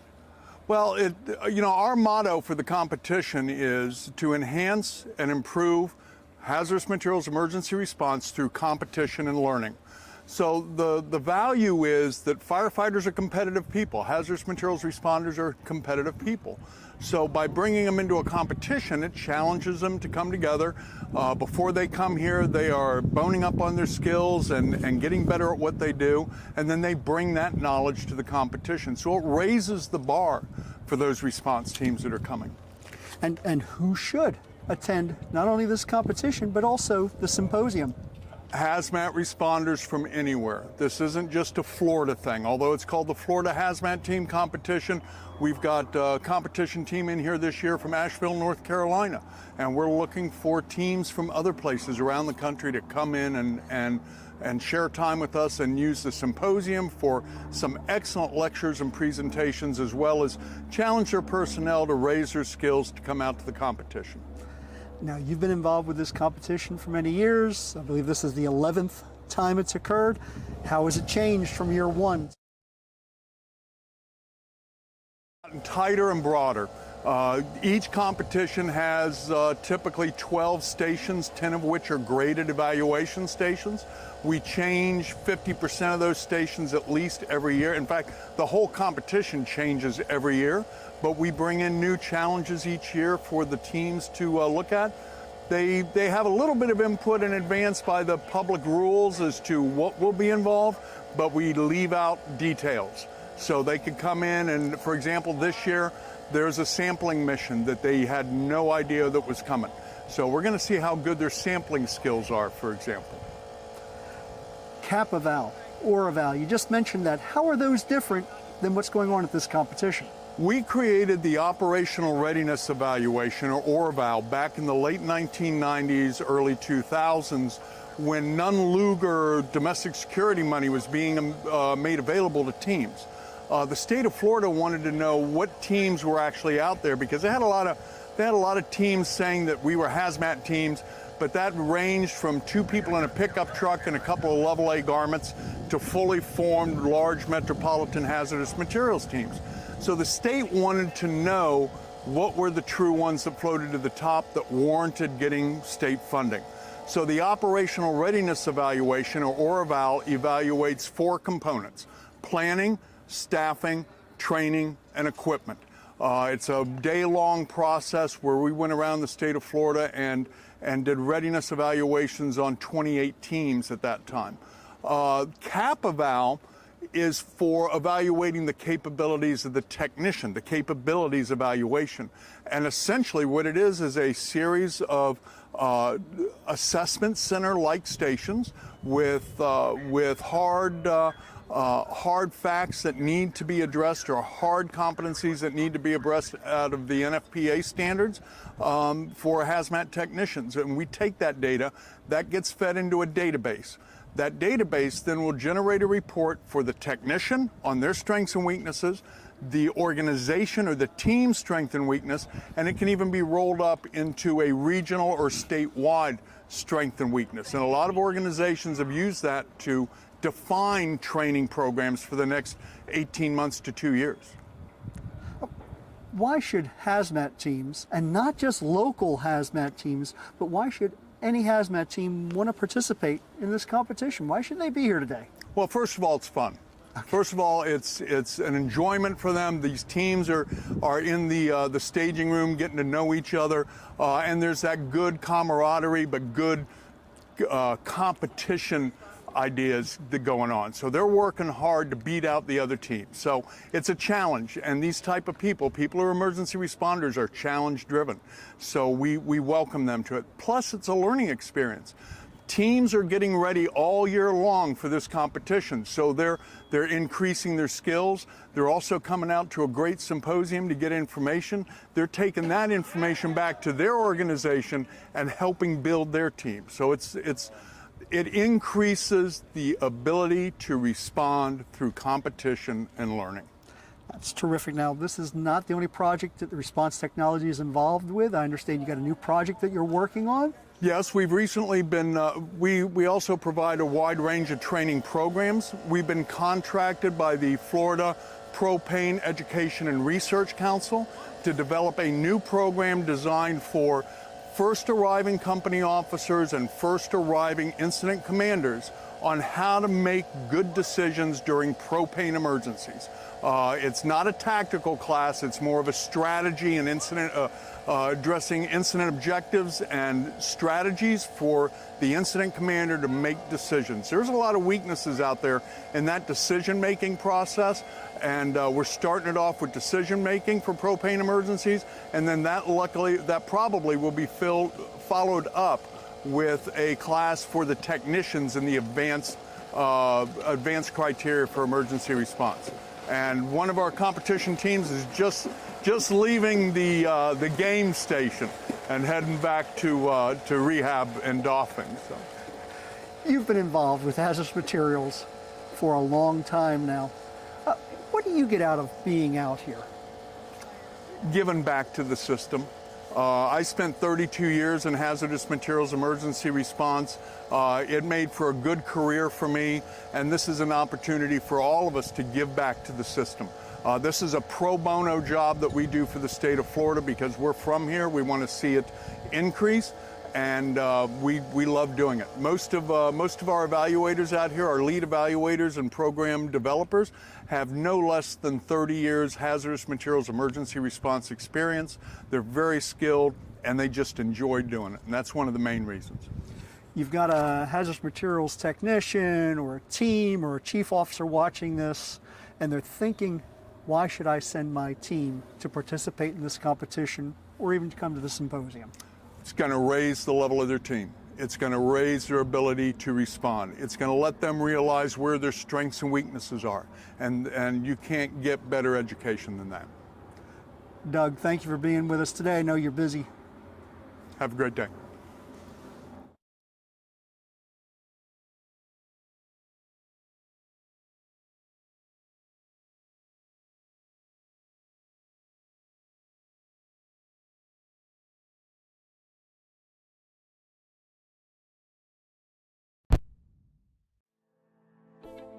In this HazMat in History, we're going to look at the January 2022 Winston-Salem, North Carolina fire that involved 600 tons of ammonium nitrate. For reasons still unknown, a community of approximately 250,000 was spared what could have been another disastrous outcome. Emergency responders in the area were familiar with the Winston Weaver fertilizer plant and the products stored there. That, and the defensive actions taken by the Winston-Salem Fire Department, likely prevented a detonation, which would have resulted in the deaths of responders, civilians, and destroyed many nearby businesses and homes. The Winston-Salem incident demonstrates that we can learn from history.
one's your cardboard box, two Yeah. is, three is going in your higher.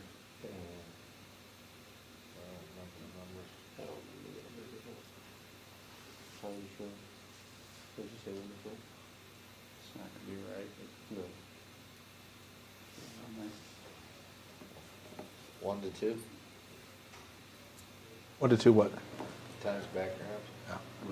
Yeah. 50 millirem to 200 millirem an hour. Under DOT regulations, packing group 1 materials have a higher or lower level of danger than packing group 3.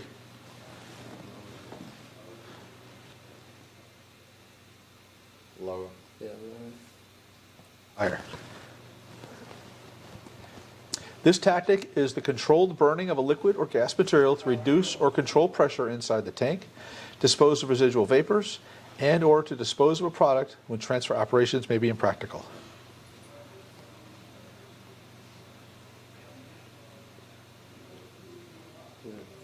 flaring off. Yeah. There's probably some fancy word. Yeah, it's probably some fancy word, yeah.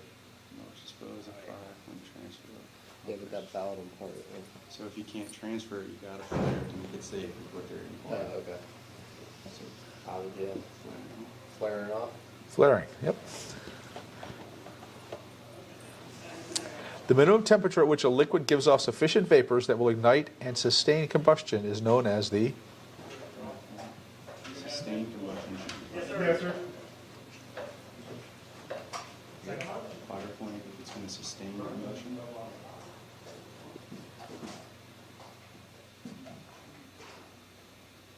Fire point. fire point. This occurs during the rapid release, boiling of a liquefied gas that causes it to rapidly cool, slow down the boiling process, and remain in a liquid state. Auto refrigeration. It is auto refrigeration. What is the reset pressure for a frangible disc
ammonia, we don't have an LEL or UEL.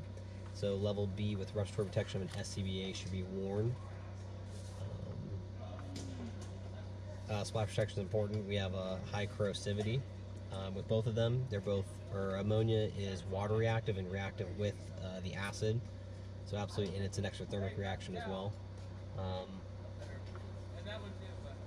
That's our sulfuric acid is exothermic with water. So no water. They should both be liquid, so we'll be doing liquid samples.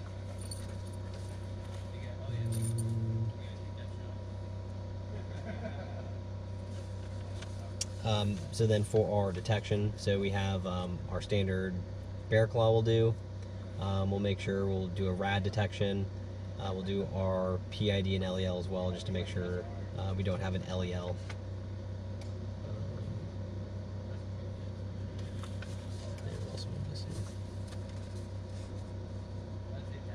We have garment, we have detection, and PPE. So I think that's it. Okay. Of the two chemicals that you have, which one do you feel poses the most risk to responders? If it is both liquids, I think that's sulfuric acid, that high corrosivity, and then being water reactive as well. Okay. And what distance do you recommend that we set up our decon line? Let's go ahead and do, that's a good question. Let's do 100 feet. And of the PPE that you selected, what limitations do you advise? If there is an exothermic reaction, it's just flash protection. So if there is any sort of fire, we're going to back out. And then I believe it was 8 hours was our limit to be in the substance, which should be plenty for sampling and any mitigation. Okay. All right. Thank you. Yep.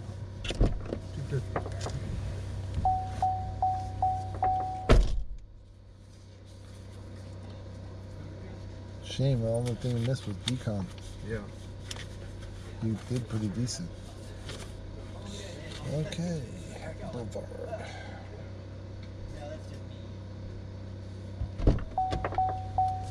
Hello. Hello, how are you? All right, fantastic. How are you? Good. The last name Fenimore, Fenimore. Fenimore.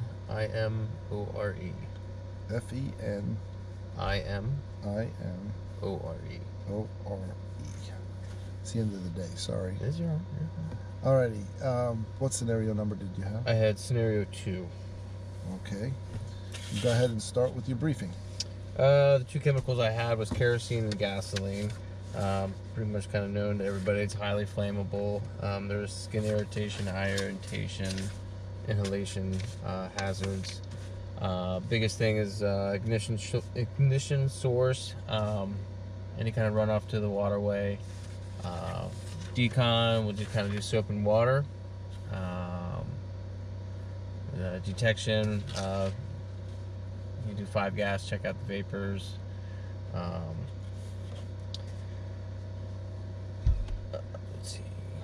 Make a perimeter, hot zone, cold zone, warm zone. What else am I supposed to be briefing on?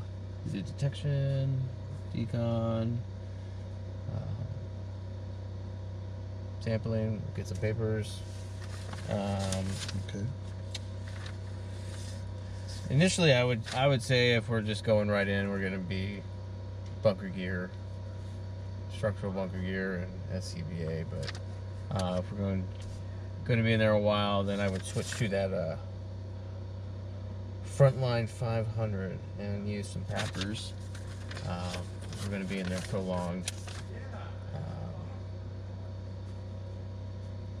I think that's about it. Yeah, decon. Okay. Of the two chemicals that you researched, which one poses the highest risk to firefighters? Gasoline. And what is your recommended distance for setting up our decon line? Let's go 500 feet.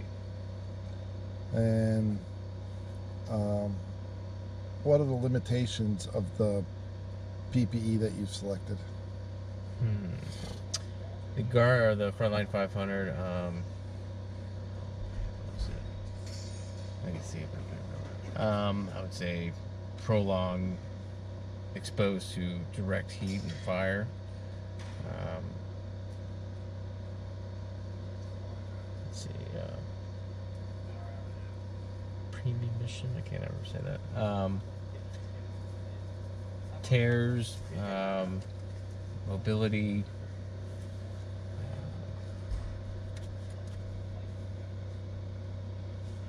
Okay. Too hot. All right. All right, we're good? Well, thank you. All right. 2, 3, 4.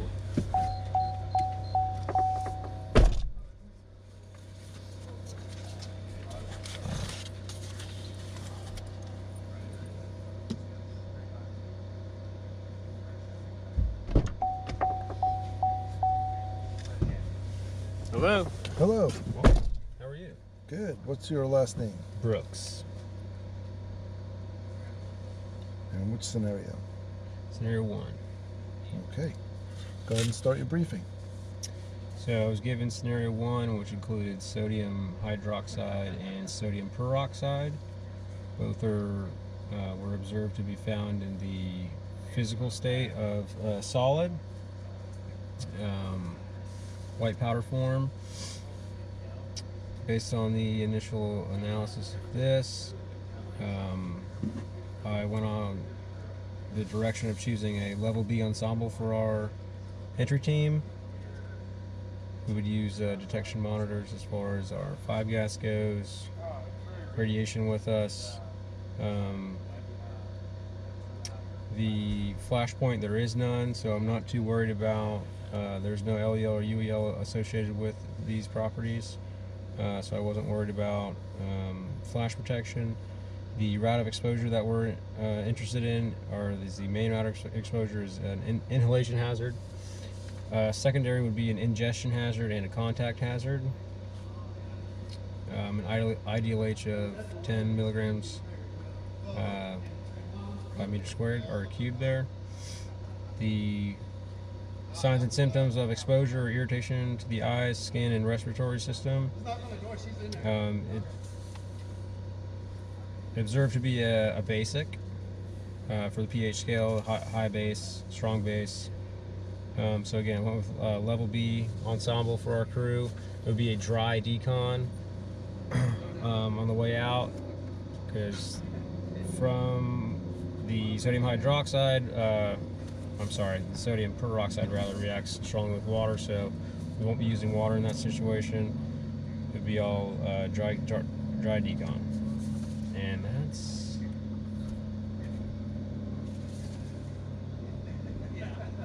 pretty much it. Okay. Of the two chemicals, which one do you feel poses the highest risk to firefighters? Sodium peroxide. And what is the evacuation distance that you recommend? I mean, what is the recommended isolation distance for decontamination? 300 feet.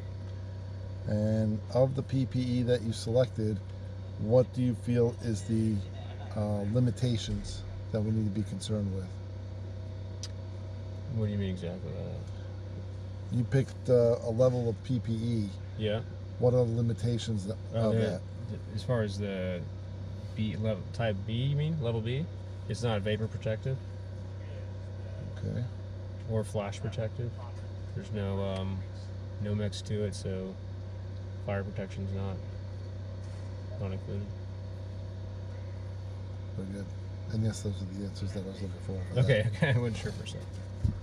All right, but I wasn't really grading you on the answers. I was grading you on how you presented it. So, good job. Yes, sir. Thank you. 304. 304. Okay. All right, the first guy. Presented information, confidence, and knowledge. Yes. Yes. Understand risk-based response. Don't run next. Corrosive, no water. Activity. He didn't mention decon. He did go through some monitors, but he just spouted off all the normal RAD, PID. Yeah, so I'm just gonna say 1. Yeah. And then he missed decon. Decon. Okay. And he answered all 3. And he answered the 3. So 2, 4, 6.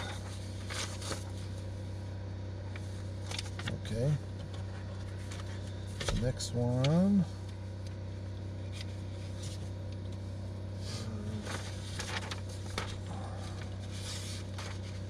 Information organized, yes. Yeah. Professional, yes.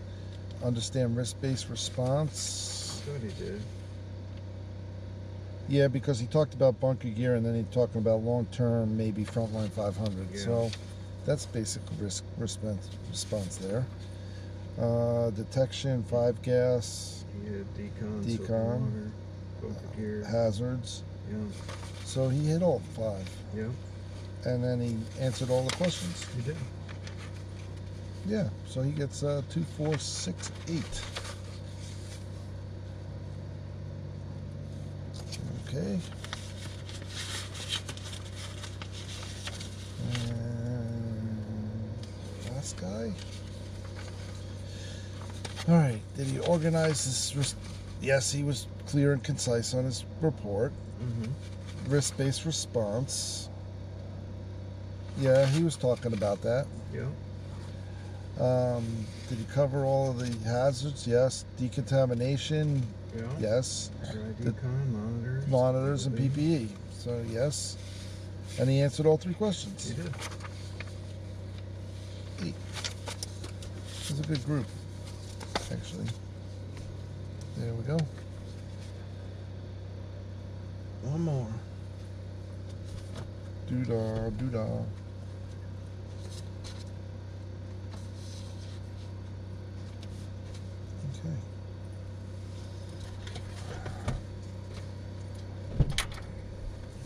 Life is good. Hi, Krishna.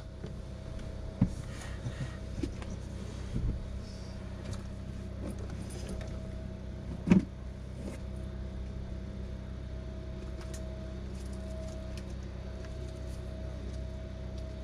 should be warming up a little bit.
Yours? Josh Just last name. Hernandez. Hernandez.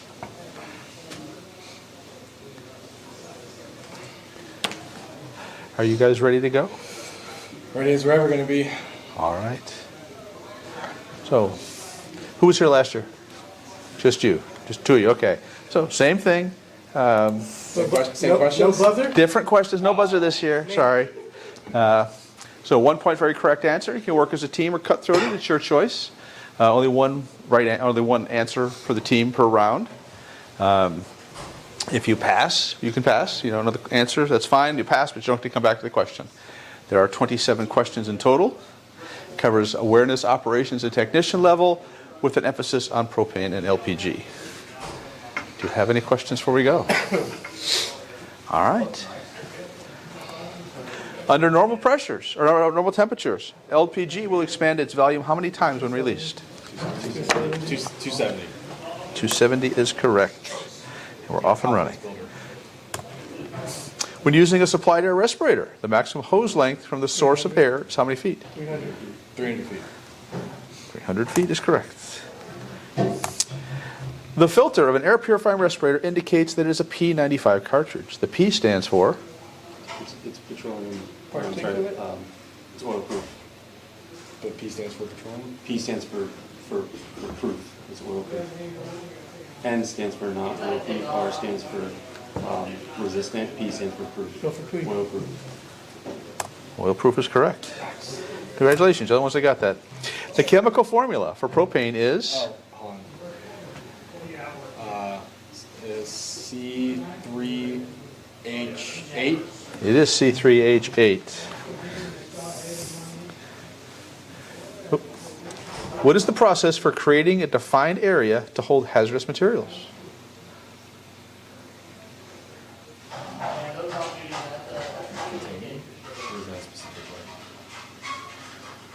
remember reading this question that said about specific. It's not contained. Oh, yes, it is. It is Containing? Yeah, Containing. It's retaining. Retention is the process. Okay. Within 0.15%, what is the lower explosive limit for propane? The lower explosive limit for propane. Well, the LEL of methane is 5%. Has a methane or propane has a 1.2 correction factor. So you add 20%. You're 20% closer. So 1.5. 4. This is total air volume. Yeah. 4.9%. Yeah, I think it's 4.9%. 2.2 to 2.3. In an NFPA 704 hazard identification system diamond, the white panel identifies Special hazards. special hazards, yes. On a propane data plate, containers that are built under the ASME standard list the maximum capacity in gallons of water. Gallons or pounds of water, yep. This type of high temperature clothing is designed for short-term, close proximity exposure to flame or radiant heat.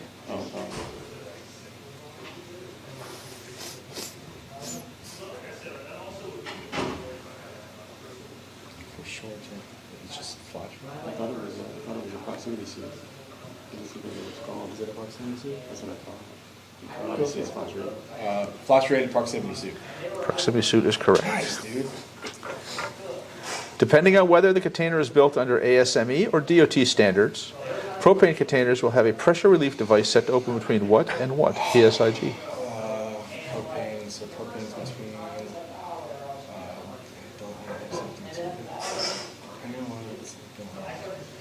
so the DOT is between 100 and 500.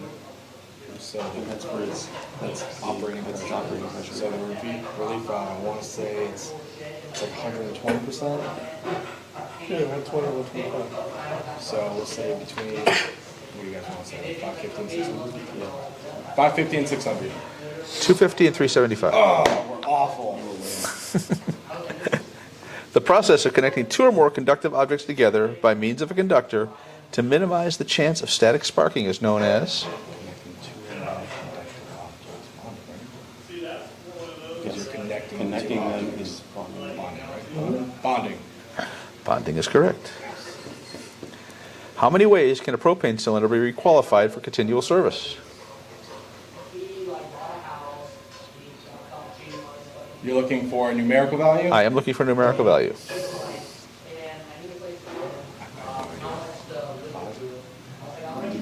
Well, let's see, I think it's a high pressure cylinder, so think about it's radio tested with water. Do you want to say one? Is there any other way that you can test like an SCBA cylinder? Another, it's just a high pressure gas. Do you want to say one? Yeah. 1. 3. This penetrating particle is emitted with high energy, is not radioactive but can cause radiation, and can be stopped by concrete, lead, and plastic. Neutron.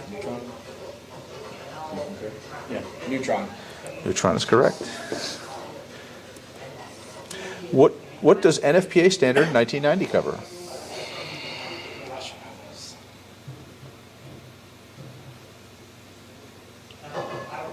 I want to say it's something about PPE, because I know 1891 Is it weapons of mass destruction PPE? You think so? I don't have a better one. Yeah, go ahead. Go. WMD PPE. I'll give you credit for it. It's all your chemical protective clothing. What is the technique to redirect the flow of a liquid away from an endangered area to an area where there will be less impact? Diverting. Diverting is correct. Under NFPA 470, the A in API stands for?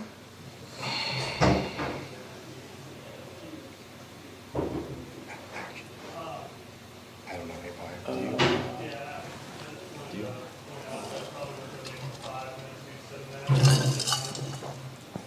No.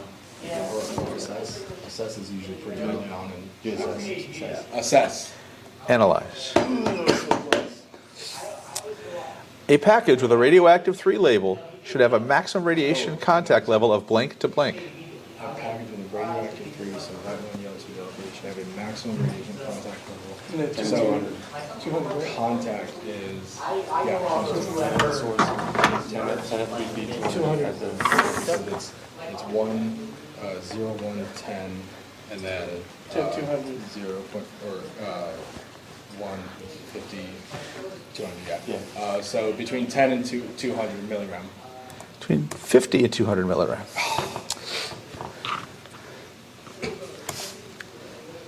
Under DOT regulations, packing group 1 materials have a higher or lower level of danger than packing group 3. Higher. Well, because I'd say it's pretty high. I would put explosive. No, yeah, you're right. Higher. Radiation. Higher is correct. This tactic is the controlled burning of a liquid or gas material to reduce or control pressure inside the tank, dispose of residual vapors, and or to dispose of the product when transfer operations may be impractical. Just think for a second, is there like a better term than just that? And the flare off? Yeah. Sal Avenue. I don't know. Okay. Do you? No. Flaring off. Flaring is correct. The minimum temperature at which a liquid gives off sufficient vapors that will ignite and sustain combustion is known as the Sustained combustion. Ignition point, right? Because flash point will flash, but it won't sustain, right? Yeah, flash point is it. Sustain component. Ignition temperature. fire point. You're so stupid. You're getting there. You get it right though. This occurs during the rapid release, boiling of a liquid gas that can cause it to rapidly cool, slow down the boiling process, and remain in a liquid state. Yeah, you go with that? Auto refrigerate. Auto refrigeration is correct. 1 minute. Okay. What is the reset pressure for a frangible disc pressure relief device? 0.75 psi. Do you guys have a better one? No, That one. It's frangible. It doesn't have a reset pressure. The ability of a substance to change from a solid to a vapor phase without passing through the liquid phase is known as? Sublimation. The chemical process in which a liquid hazardous material interacts with a solid sorbent surface. Absorption. Do you got absorption? Absorption. Adsorption. This type of dam is used to contain materials that are lighter than water. Underflow. Underflow. Correct. This tactic is defined as the controlled release of a material to reduce the control pressure and decrease the probability of a violent container rupture.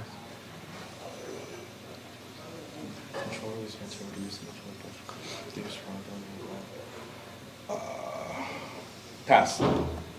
Venting. Per 470, the technician level, how many methods of decontamination is the HMT responsible for performing? 12. 12 is correct. That is it. Oh, I'm glad we passed. 3 seconds to spare. All right. We did better than last year, at least. Way better than last year. Holy smokes. way better. Those were still pretty tough questions, though. It wasn't supposed to be Thanks easy. for not having me name all those. Yeah, that's what I was afraid of. Dude, when I saw that, I was like, we don't have the time. That's it. Feel free to take a hotline with you, and thanks for playing. Thank you. Surprisingly, that one made me feel better than my last couple of events. Good. Thought that was going to be a buster. Thank you.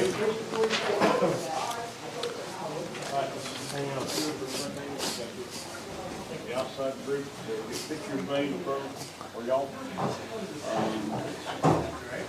And they're debriefing the other two groups. Okay. Two more left? Two more left. Two more left. All right.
So close that. Still leaking from here? Yep, still leaking. Open up and get the plug.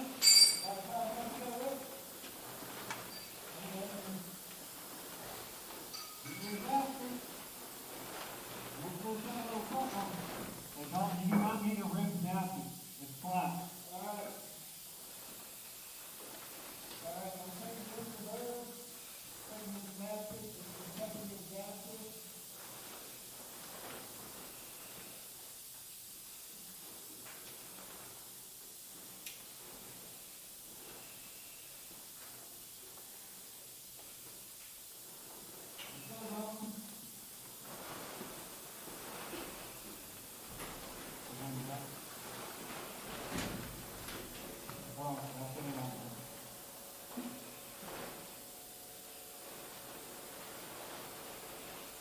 Hey, you look at the bottom of where the gasket are?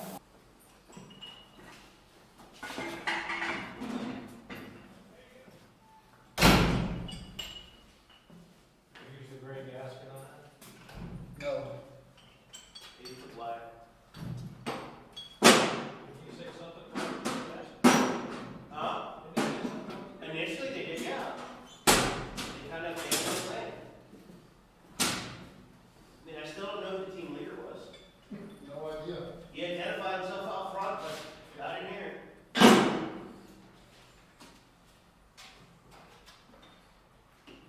Alright. Alright, so he opened the valve and the roof protector cap. He didn't close the manifold. And the funny thing is, he's like, is this open? And then he moved. And then he started fucking with it like, okay, so I like, where's he going? He didn't. Yeah. So, did he open the valve? Did that, Well, no, ours has holes in it, doesn't it? Correct. Oh, they are. This one is. This is theirs. Yeah. Well, is it? Our tree has holes in it. I know, but they haven't. It's got holes, it's got duct tape on it. Oh, this is ours? No, I don't think so. For the cap, I think he did. That's what I thought you did. Those kits aren't ours? No, just the ones that, it's the only thing that's ours that I know of. So. Just unplug the fog machine, I'm not gonna mess with it. Controls leak and establishes. So these kits are not yours. Do you want it? No. One free kit. Actually, the training kit's in a lot better shape than ours is. One or two on proficiency for installing. I mean, I thought they did pretty good, other than they kept screwing the screws. There's too many fingers in there screwing screws. Well, they didn't, the valve for the cylinder wasn't shut all the way.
In this HazMat in History, we're going to look at the January 2022 Winston-Salem, North Carolina fire that involved 600 tons of ammonium nitrate. For reasons still unknown, a community of approximately 250,000 was spared what could have been another disastrous outcome. Emergency responders in the area were familiar with the Winston Weaver fertilizer plant and the products stored there. That, and the defensive actions taken by the Winston-Salem Fire Department, likely prevented a detonation, which would have resulted in the deaths of responders, civilians, and destroyed many nearby businesses and homes. The Winston-Salem incident demonstrates that we can learn from history.